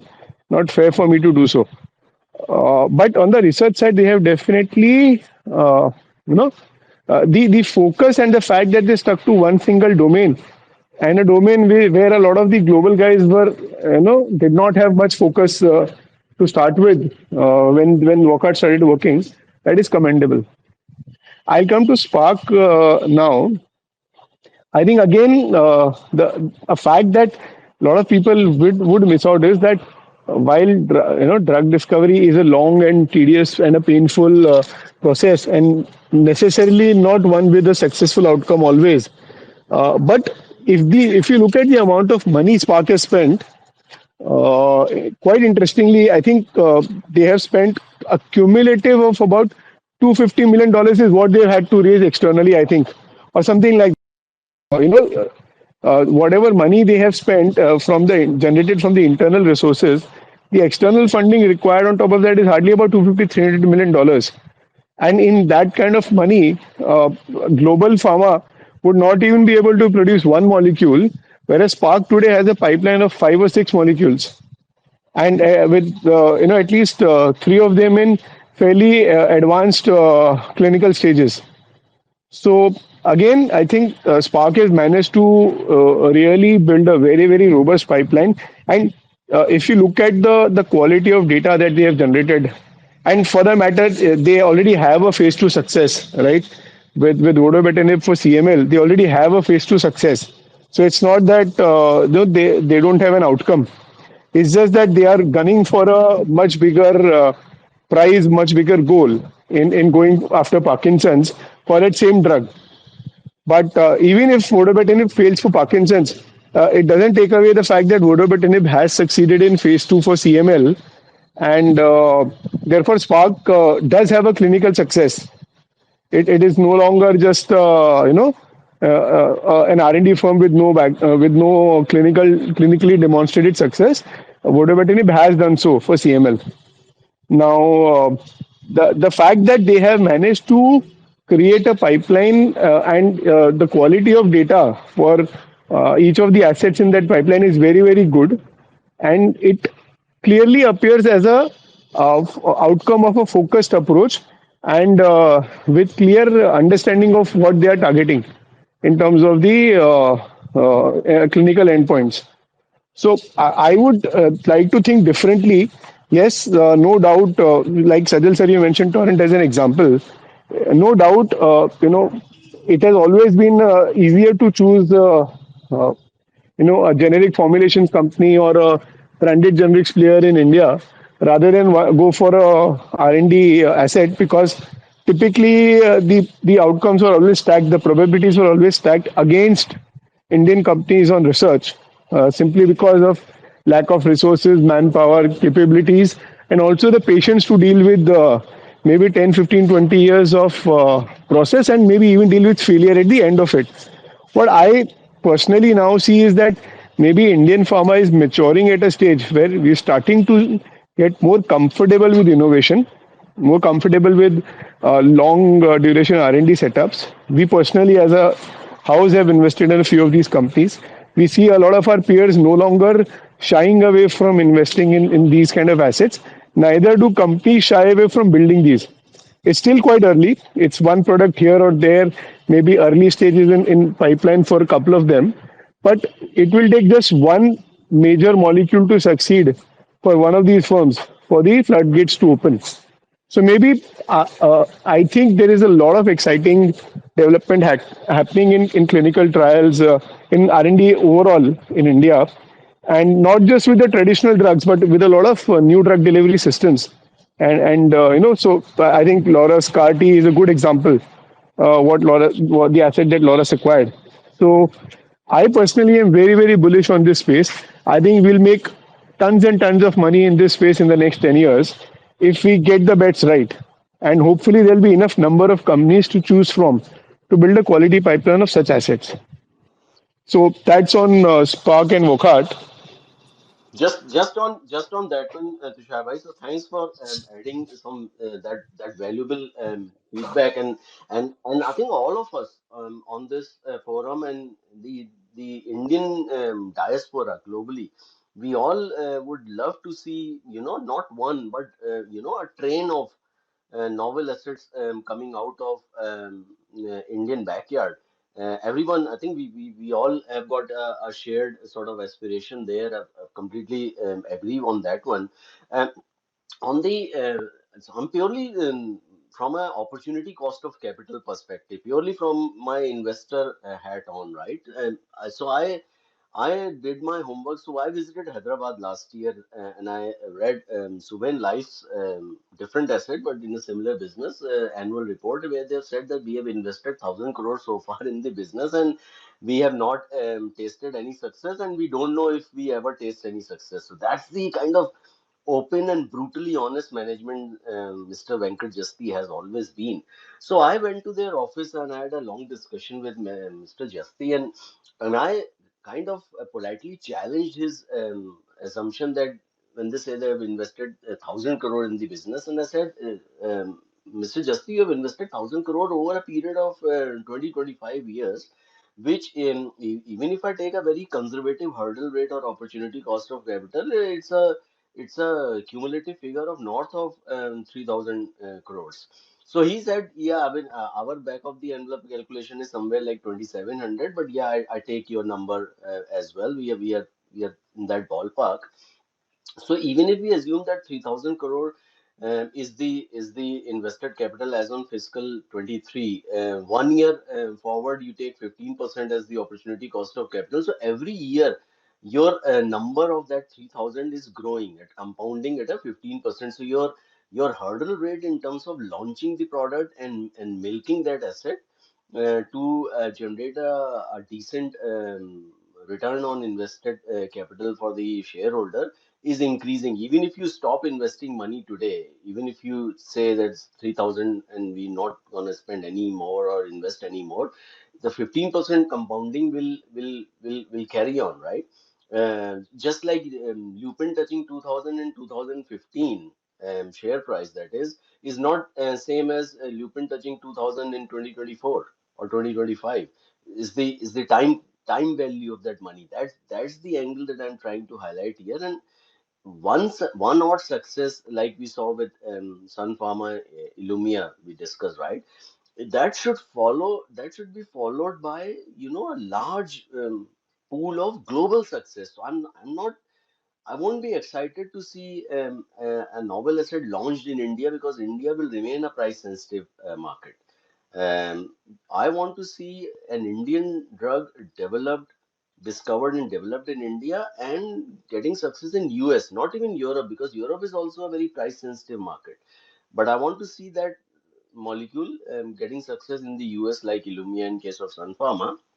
And very quickly, you mentioned CAR-T, and you mentioned Laura's there. So that is where the management competence comes into play. This is the due diligence of the scientific advisory team and Dr. Satya in assessing that CAR-T asset that IIT Bombay and ImmunoAct are developing is the right opportunity, rather than Biocon, who kept on investing in one sort of class of drug, oral insulin in this case, for 15, 16 years and then failing. And I get very disturbed by that, because I've seen so many late phase 3 failures in the US, in CNS and even in other therapeutic categories, that a drug in phase 3 is not a guarantee, and you have invested so much amount of money, you cannot go wrong. Although the failure or probability of success is only 60%, and for that reason, if you've got 10 molecules in phase 3, you will likely get 5 or 6 in commercial, and then the cash flows will follow. So I just wanted to highlight the management competence of Laurus versus Biocon here, that you have to have that due diligence framework, and you have to have that scientific advisory team, and as a leader you should be willing to listen to that feedback, and not overriding that feedback, and you should be in a position to take the call accordingly. And for that reason, I appreciate Dr. Satya's vision and moving quickly into IIT Kanpur very swiftly, right? So they are targeting cell and gene therapy as a growth area, and today we are just scratching the surface. So management's decision making, management's competence, capability, and the culture within the team, the wider culture that you have is also a very important factor when it comes to innovation. On top of the academia and the culture and the failure, the lack of constructive failure and the tolerance of failure, as I've also mentioned in the book. Anything to dispute or counter, Tushar bhai, before we move on to those API assets very quickly? No, so I completely agree with you, Sajal sir. In fact, let's just hope that, let's say Spark, for example, if and when they do get clinical success in their asset, and if they look to monetize it, or for that matter, if Wockhardt succeeds and looks to monetize their asset, let's hope they remember that there is this opportunity cost of capital of number of years that accumulates and aggregates to a much larger number, and hopefully they will not sell out these assets cheap, as and when they have to. Absolutely. Prince, But I told, yeah, Prince, and sorry, you wanted me to also. and still do anything. We will take that after once you complete. Yeah, I think you wanted me to talk briefly on Supriya and Shilpa as well, right? Which I presented on in these two conferences in the last 1 month. So I would just quickly like to highlight a couple of points. Uh, these are two very, very different businesses. On one hand, you have Shilpa Medicare, which is again, into a number of areas of development. They are doing a lot of work on peptides, polymers. They're doing, they're leaders in onco APIs and also have, number of non-onco APIs. They have a number of interesting formulation assets. Pemetrexed is just going to be launched in US now. Plus, on the biologic side, albumin, and I spoke quite at length on albumin in the conference. Again, it's a biologic. There is no hardly any global player who is able to make recombinant albumin at scale, and if Shilpa manages to do this. So again, I'll highlight the critical point there. Shilpa has managed to get what I understand is that they have managed to crack albumin both in terms of purity. They have a patented process for getting to a certain level of purity, which meets the requirements set by the regulators, and across all the three categories: therapeutic, excipient, cell culture, etc. And they have also been able to do genetic engineering that gives them a certain level of productivity or yield, with their yeast cell that allows them their product to be commercially competitive and viable. So if you combine the two, the quality, if you are able to deliver a high quality product at a competitive price in a product category like albumin, where it's the global demand is huge, and there has always been a shortage time to time in this asset. And I think if they're able to deliver this recombinant albumin at a comparable cost to plasma extracted albumin, and with a similar or better quality and more consistent quality, there is no reason why they can't take a fair percentage of the overall market. So even that fair percentage in a $8 to $10 billion drug globally works out to a very, very large number. So the point is, Shilpa, obviously they've had an approach to product development. We think they could have done product monetization much better. The company's had its set of challenges on the regulatory side, as well as, I think they were also one of the companies that did suffer from the vaccine craze after COVID, where most of the Indian companies who went into vaccine development, be it Stride, Shilpa, DRL didn't make any money on their COVID asset, which Shilpa was supposed to manufacture. Zydus didn't do anything about their, they couldn't do anything about their vaccine. Panacea again. So most of the Indian companies didn't really get a chance to maximize on the vaccine opportunity. In fact, they lost money and time, if anything. If you can sort of go back and take a learning from this phase. Shilpa was also one of the companies that suffered at that point. The bottom line is that Shilpa has very, very high degree of optionality across multiple products, albumin being certainly the front and center among them. At the same time, the base business profitability is today depressed because it's only one cylinder firing, which is the API business. And there are 2 or 3 cylinders which are not firing or are even dragging the business, be it biologics, be it the formulations business, be it the transdermals and ODF business. So what one way to look at this is that maybe is there a capital allocation issue or a mistake on capital allocation, or have they, looking back at the past, have they done enough to monetize the products and not just focus on product development? The other way to look at this is from at this point in time, what are they doing for the future? Whether they are incrementally aware about product monetization, taking steps towards it, and do we see that the other cylinders are now going to fire anytime soon? So we have taken the view that the other cylinders are well on their way to firing. And imagine a company being powered by one business segment, which is say 30% ROC segment. And if they have 3 more segments like that, which could be similar, in some cases even higher ROC when they start firing, what kind of returns the company can deliver from this point forward? So that is the approach we have taken in Shilpa. Obviously, we can discuss this at length at another point in time. But I will just leave it that that's a very high degree of optionality in that business and a base business which is starting to turn around now. Now come to Supriya. It's a complete contrast in study, and that is why I like this sector as a whole. Each company is an island on its own.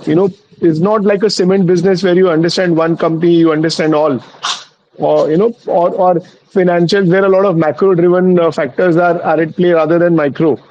Uh, in pharma, you have to be extremely aware about the strategy of each company, and there is no single approach to the goal. There are multiple approaches that may work in different ways and different timelines. So I like Supriya again because it's a simple business, quite opposite in to Supriya to Shilpa for that matter. Supriya, it's a very simple, straightforward business. It's a good execution. The products that the company is manufacturing today, they are fully backward integrated, and they are each product they are making a very high margin and for good reason. And again, at another point in time, in a different forum, we can get into the reasons. But they have uh, they have built a niche on some specific products, and they are adding one asset or one product at a time to that basket. They are also adding some interesting opportunities outside of their core business. So, for example, the contract with DSM. Now, a company like DSM giving such a large contract to a small API player based out of India, it's not a random coincidence. The amount of scrutiny that they would have had to face, from a legal perspective, technical perspective, domain understanding, manufacturing capability, it's not easy. And Sajal, you'd probably be more aware of this, right? How the larger companies at a global stage are wary of giving business to Indian companies or are more particular about the diligences, especially when it comes to India and China. So what I think is that this is not just one product we're talking. This could be a start of a much longer relationship and maybe much more commercially attractive to Supriya at a point in time. Again, the business that they're getting in whey protein, very interesting. It can be a big scale up optionality. So Supriya is also building optionality in his business, but in a different way to Shilpa. And the base business in Supriya, despite they faced a lot of criticism for the performance last year when they lost revenue for their one of their major products, CPM in China, which was a very high margin product for them. Now, obviously, they lost that business due to an externality which was not in their hands. But the point to appreciate is that in a bad year, if a company is being criticized for in a bad year for actually making 30% margin, I would rather focus on that company and see what they can do when the times turn. Because in pharma, there are not too many companies that deliver 30% margin even in good times, let alone bad. And to do that with a clean balance sheet, where the promoter holds 70%, where there are no write-offs, no intangibles, no inorganic acquisitions, where the balance sheet is very simple, business is straightforward to understand, 3x plus asset turn, and high degree of backward integration. And you have a very clear visibility on the pipeline going forward. I would take that business, take the optionalities that they are building, and just hope that they continue to execute, get the basics right, keep executing, year after year on the with a focused approach on what they have been doing in the past. And surely, the company will be much bigger over a period of time. I think they will be able to better the margins. Management is guiding they'll be able to maintain this 28 to 30% range. I think they will go back to mid to high 30s over a period of time on much larger revenue. And because they have no debt and because they have a very high asset turn, the operating leverage will be huge. The revenue to EBITDA and EBITDA to PAT flow through will be quite substantial. And I have seen in bad times people compress multiples, in good times they expand them. We can debate on whether that's right or wrong. But I would say that if Supriya does nothing else and continues to deliver 30% margin year after year and 20 to 25% CAGR growth on profits, I am happy to stay invested for 5 years, maybe 10. Beautifully summarized all the points across assets. And guys, just to highlight one keyword coming out of all this discussion commentary from Tushar Bhai is the word optionality. And I've always said that the only antidote to counter uncertainty and randomness is optionality, and lots of optionality with a margin of safety. So if you read Nassim Taleb's Inserto, it's a very simple formula that is used. Optionality plus rationality is equal to anti-fragility. And rationality is all about margin of safety. You don't create optionality at the top of the business cycle. You make small investments, and you make a variety of small investments, and because the future is unpredictable, you don't know the outcome of any of those upfront. And optionality can surprise you. The lumpiness in the optionality can surprise you on the upside as much as it can surprise you on the downside. But there is a floor, and there is no ceiling, and that's the beauty of optionality. It's so asymmetric that you will lose a small amount of money invested, but if you don't lose and if you win, you may win a jackpot as well. So optionality is the keyword coming out of the narrative and the thesis that Tushar bhai just shared. Thank you, Thank Tushar. you. Thank you, sir. Right. So, Aditya sir, anything to add on what just Tushar sir said, or shall we move on to next questions which I shared with you? No, no, yeah, I think beautifully put by Tushar. Nothing to add there. Thank you. So, sir, can you quickly check the questions I shared, and if any relevant, you can take that, or shall I read it out? I mean, whichever way is comfortable. Is it Um, yeah, go on. yeah, yeah. Why don't you read out? I have the questions here. So, gifts or travel facilities, government, committee, terminal value risk, thoughts of rapid growth. I think, yeah, so I think there's a question on terminal value risk in hospitals with talk around price regulation. I think that's pretty much taken care of, right, Prince? I don't think I mean, is there a terminal value risk if there is price regulation? The answer is yes. Will there be price regulation? I mean, each of us can take our own calls. I think economically speaking, it can be very difficult to implement and sustain the hospital ecosystem with a price control which is blanket. Um, yeah, I mean that's the only thing I can say. Um, thoughts on rapid growth in molecular diagnostics?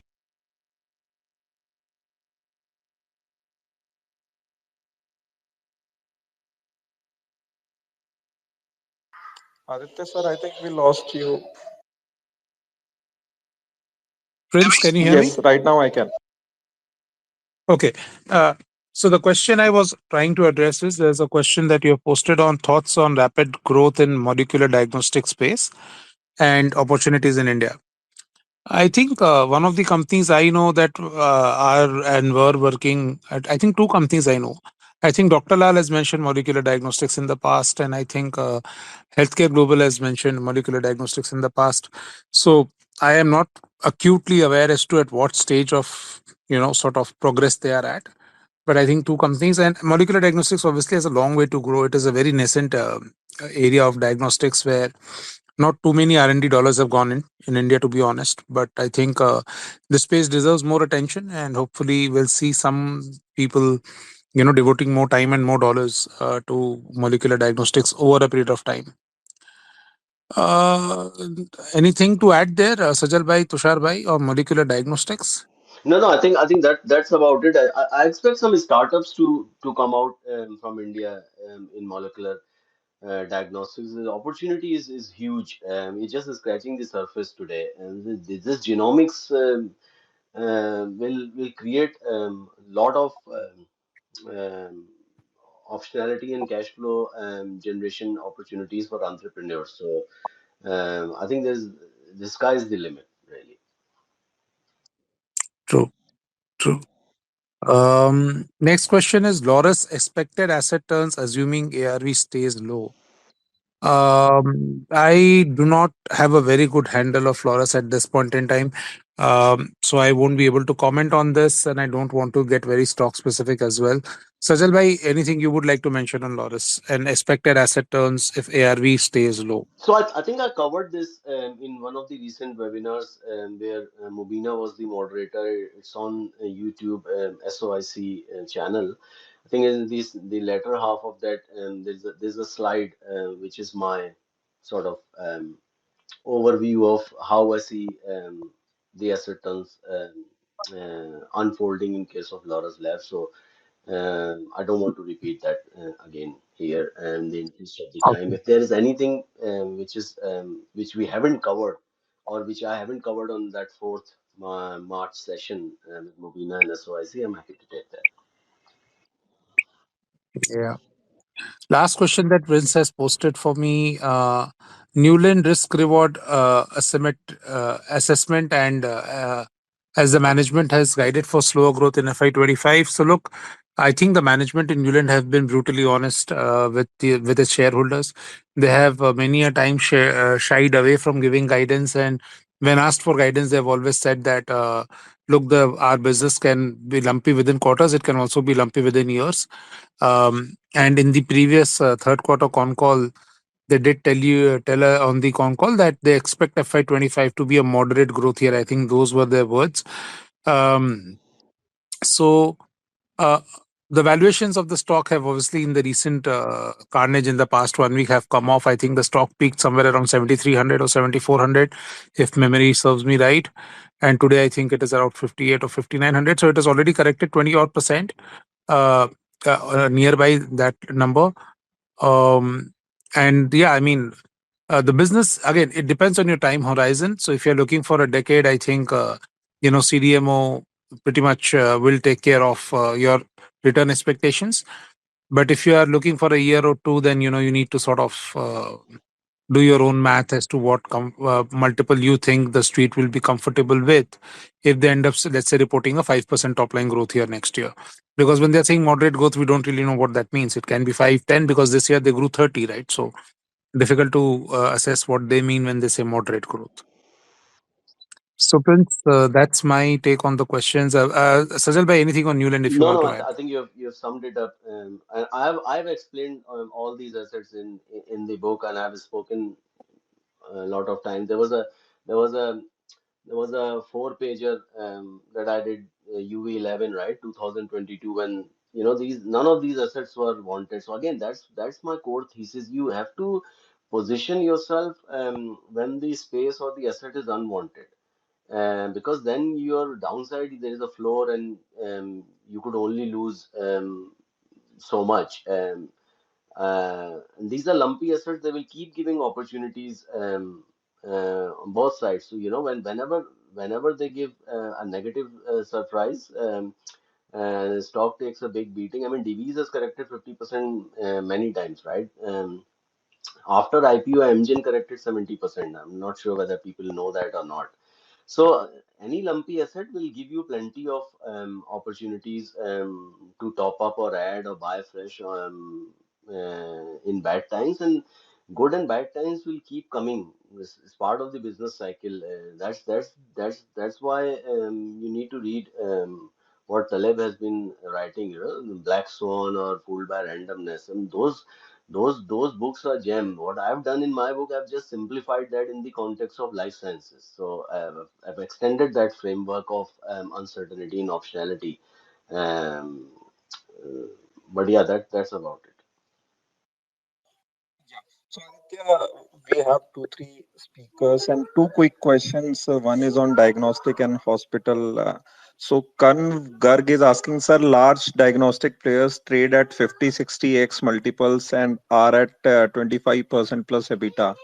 So, how we can assume there is great value available with them? No, true. So I think I misspoke. I did not mean to say every stock in diagnostics has a good risk reward. But there are pockets of value in diagnostics, and there the risk reward is fairly attractive. So I stand corrected, Karan. Thanks for pointing it out. Right, sir. Another question is, in hospitals, does it make sense to look for regional players which has one hospital but very soon, like maybe next quarter, going live with another hospital, doubling the number of beds, and still available at 2 or 2.2 price to sales and EV EBITDA of 11 to 12, operating at 50% occupancy? So I am not aware of what asset is alluding to, but when you have a single hospital, the reason why generally you are more profitable than others is Sir, we lost you. Can you check your connection, please? yeah. Can you hear me any better, Yes, Prince? yes, much better. Okay, so I'm saying that I am not able to understand what asset this person is alluding to, the audience is alluding to. So, but when you have a single hospital, you generally tend to have higher margins, higher ROEs, because you don't have corporate overheads. In that one hospital, you'll have one director, one CEO, and he will be the CEO of the overall company and director of the overall company. So, whereas in a multi-hospital setup, each hospital will have its own CEO, own director, and then there'll be a group CEO and a group director. So the overhead costs are significantly higher in a chain, and it is significantly lower in a single unit setup, and hence the higher profitability. However, when the single unit hospital goes for capex, and if the capex especially is greenfield, it is away from the original facility, then you have a problem, because then nobody knows you in the new area where you are going. You have to establish. So first is the building cost, the operating cost, which will come pre-revenue, and then comes the long challenge of breaking even, because nobody knows you there. You have to build a doctor network, you have to build a doctor reputation, or you have to hire a star doctor who anyways will take his pound of flesh from your numbers. And therefore, expanding for a single unit hospital.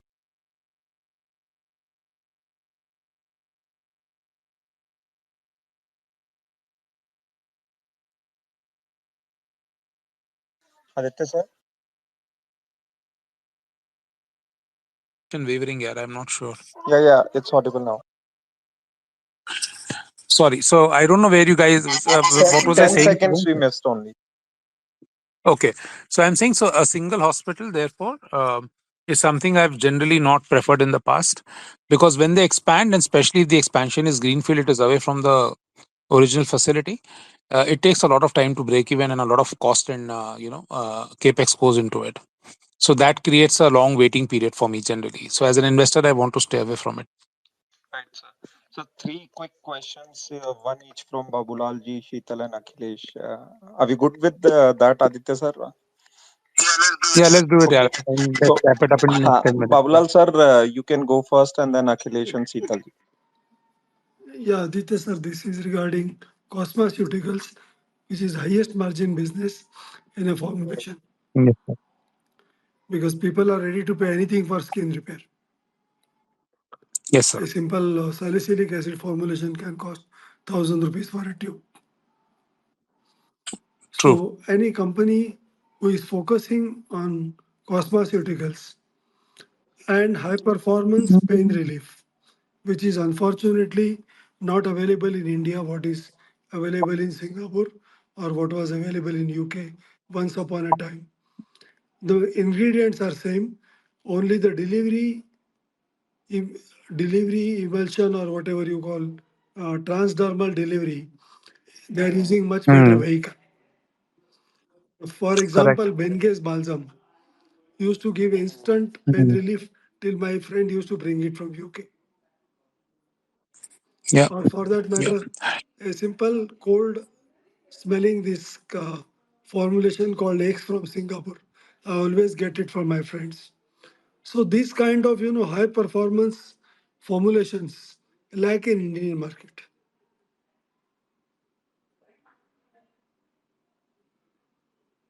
Aditya, sir? Me? Hello. Yeah. Yeah.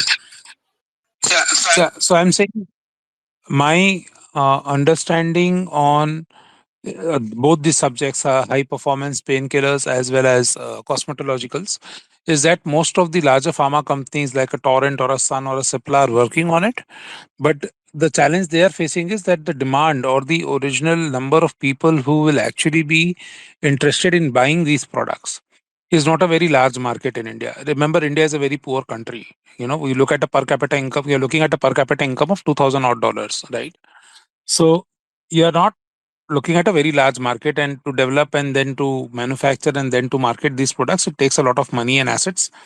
So is it, no doubt this market will be fast growing as India's per capita income grows. But today, is it worth a shot? I think at least the larger pharma companies tell me that they are working on it, but they are not in a hurry because the target market doesn't seem to be very large today. I think Microlab is doing quite a work in this. Yeah, Microlab. So again, because it's unlisted, I don't often speak to them. But yeah, they may also be working because they are also a large pharma company in India. So As the yeah. consumption pattern is going up, eventually there may be a market, but high performance painkillers are certainly missing from the market. We are still stuck to Amrutanjan balm and Iodex. Sajal sir, you have anything to add to it? Sorry, which business is this? Cosmeceuticals and I mean high level painkiller, if I Yeah, so remember correctly. cosmeceuticals I think is a big opportunity, but I'm more interested on the synthesis CDMO opportunity in the cosmeceuticals. But yes, skin derma. So we have seen the acquisition Torrent Pharma, Curatio, right? So anything to do with derma and cosmeceuticals is destined to do well. I'm trying to position more on the CDMO side of things. So in this, I have a question. We are all talking of new molecules which are going inside the human body, but derma products are not going into human body. So maybe bringing those new molecules for derma may be more easier than what goes inside the human body. That would be Yeah, first step. absolutely, absolutely. Yes, that's correct because it's less threatening, and even otherwise, oral is less risky compared to sterile or injectable. So yes, Yeah, derma is still less risky. So that could correct. be a stepping stone into new molecules for the pharma industry. Yeah, that's the reason CDMO space is attractive, precisely, and I wouldn't say entry barriers are lower because then you have got companies like L'Oreal and others who have got very stringent requirements when it comes to No, no, I'm cosmeceuticals. talking, sir, I'm talking about pharma products like antifungals. Yes, so the again, you still need to have that clinical. The workflow itself is 10 year again, depending on where the asset is in the life cycle, right? If you have just started, so phase one to commercial, the average is 8% give or take, but the average is always misleading. So urology is just 4%. The average is 8%. Urology is 4% success rate probability, whereas cell and gene therapy is about 17%. Average is always misleading, but average for phase one all the way to commercial is 8%, and you still need to do all that data filing, clinical trials, and the rest of it. But yes, relative to let's say urology or a CNS, um, the um, the uh, the probability of success is better. But rather than worrying too much about the probability of success, I think what we need to think about is the magnitude. If you win, what's the upside that you will get? The upside, and that's the reason CNS attracts more innovators, and even those innovators who were never in the CNS space, right? So Roche as an example. CNS as a space is attracting them because the magnitude of that extremistan or the positive black swan will be humongous. There is so much unmet need. The socio-economic impact of CNS is multi-trillion, way more than cancer, heart, and diabetes put together. So we have to be cognizant of the magnitude of that impact as well. And probability of success is definitely better in cosmeceuticals compared to CNS. So Akhilesh, you Thank you, sir. quickly ask your follow up, and then we go to last question for Sheetal. Yeah. Yeah, thanks again, Prince. So my follow-up question is: are there any great listed Indian companies which are working on the prevention of diseases and boosting the immunity rather than curing the diseases when things are mostly out of control in terms of pain, suffering, and costs? Just an example from my own personal struggle and suffering with my mother. The Pfizer's PAL-based, medicine used to cost somewhere from 80,000 to 2 lakh a piece just to arrest the, cancer tumor growth. Can there be alternatives even in 20,000 to 40,000 to prevent the tumor progression in a healthy human like me who has a family history of terminal illness? So I'll go first on this. Look, the medical community or the pharma community, which drives the medical community, has very diverse opinions on many things. Prevention of diseases is one such thing. But I think the most consensual opinion I've heard here is that majority of the diseases, so-called lifestyle diseases, can be prevented, and cancer is, by the way, classified as a lifestyle disease. Yes, it can be genetic. Cancer, diabetes, etc., can be genetic, but it can be sort of prevented by lifestyle and hence classified as a lifestyle disease. And so most of these companies and their journals say that most of these lifestyle diseases are essentially a effect of mental health and a misbalance of nutrients and vitamins in the body, and hence the best preventive path that we know of today is a healthier lifestyle and maybe supplements through vitamins and minerals. And I think one listed entity in India which does a lot of vitamins and minerals, I need two of them. Pghl is 99% vitamins and minerals in terms of their top line, and second is Eris, that I think is about 20 or 25% of their top line comes from vitamins and mineral supplements. So I think these two companies basically come to my mind. Any thoughts on this, Sajal sir, for you? Yeah, I think preventive more than the medicine. I think it's the non-medicine. So less is more when it comes to consuming drugs, right? So there's a thing called iatrogenics in the world of pharmaceuticals. So you have to look at the risk reward of every drug. So that whenever a doctor, a sensible doctor, whenever they prescribe a medicine, they always think, what's the risk. Mm, Reward for that patient for that sort of drug, and it's completely insane to prescribe anti-diabetic drugs to someone who is pre-diabetic. That that and that's how the industry has got vested interest in selling more drugs to more people. And antidote in terms of preventive is have a good lifestyle, do yoga, do meditation, exercise, and in addition to all that, have some sort of a volatility and unpredictability in your day-to-day eating habits. So first of all, sleep for 7-8 hours. Don't be frugal in that. Get a good night's sleep, and then in your eating, do intermittent fasting if possible. You may even skip and not eat anything for a full day. Just be on water, and trust me, you will feel much more energetic in the following day, because a lot of energy is consumed in digesting the food that we eat, right? But then don't do it on a day. Don't make it predictable that you are fasting every day.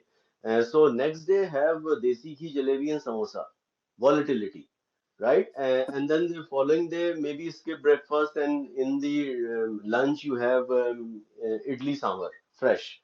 So don't make that, I will be eating breakfast cereal every day.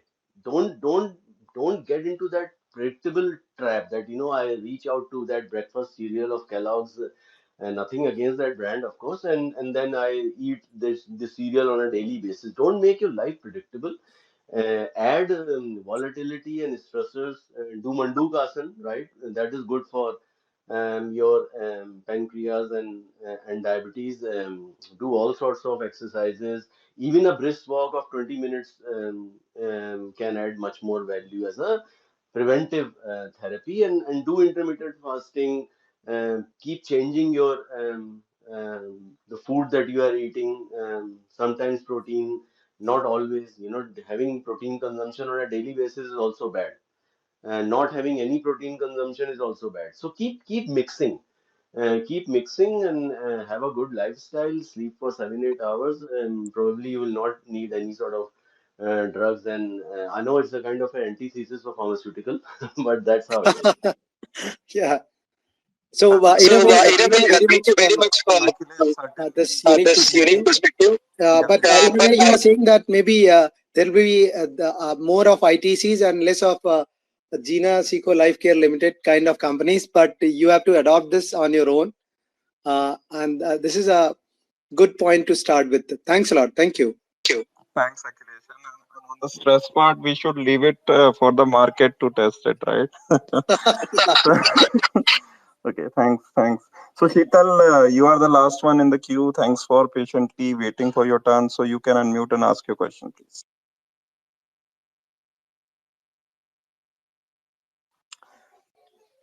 Sheetal, we fairly assume that आपने 7-8 घंटे की नींद का सुन के सोना गए हो. I mean, you there? Anyways, there might be some issue on that part. So Aditya sir, we are pretty much done for the day. All the questions as far as in the comments individually or maybe I had in my mind I have taken. And anything more on your part, or shall we, I mean, No, yeah, I think we can conclude. Thank you so much, guys, for tuning in, and thank you, Sajal bhai and Tushar bhai and Babulal sir for sharing your valuable insights. अब मैं हमेशा spaces पे इसीलिए आता हूँ कि शायद मेरा नाम देख के आप लोग आ जाए और आप लोग से कुछ सीखने मिले. That ways, I'm a little bit of a vulture, and you guys always, turn up and feed me knowledge and information. So thank you so much for that. And yeah, we'll see you guys soon, hopefully.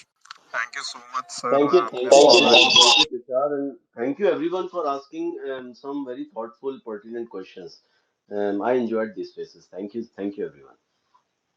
Thank you, sir. Thank you. You guys have always been a great support and the guiding light for most of our audience who are very, I mean, keen on understanding the space, and they have benefited a lot. Thank you so much. And Aditya sir, thank you so much for taking out time, and always a pleasure listening to your thoughts. Thanks, sir. Thanks, friends. Good night, guys. Thanks. And for those who joined late, they can certainly listen to the recording, which I'll be uploading in the due course. And if you are joining for the first time, so surely you can subscribe to the YouTube channel also. So Accidental Investor Prince is the YouTube channel. Yeah. So I've received a request again. Let me see what sir has to say. Yeah, Babulal sir. Yeah, one small correction I would like to give it to Mr. Tushar. Metoprolol tartrate was made in India first time by my company way back in 86, much before the Wockhardt made it. Thanks, sir. Thanks. I'll pass it on to them. I think they have dropped off right now. Sure. But thank you so much for your time. And not sure why Sheetal couldn't unmute or ask. Shortly get in touch with them. Thanks, Akhilesh, and thanks everyone. Good night. Take care.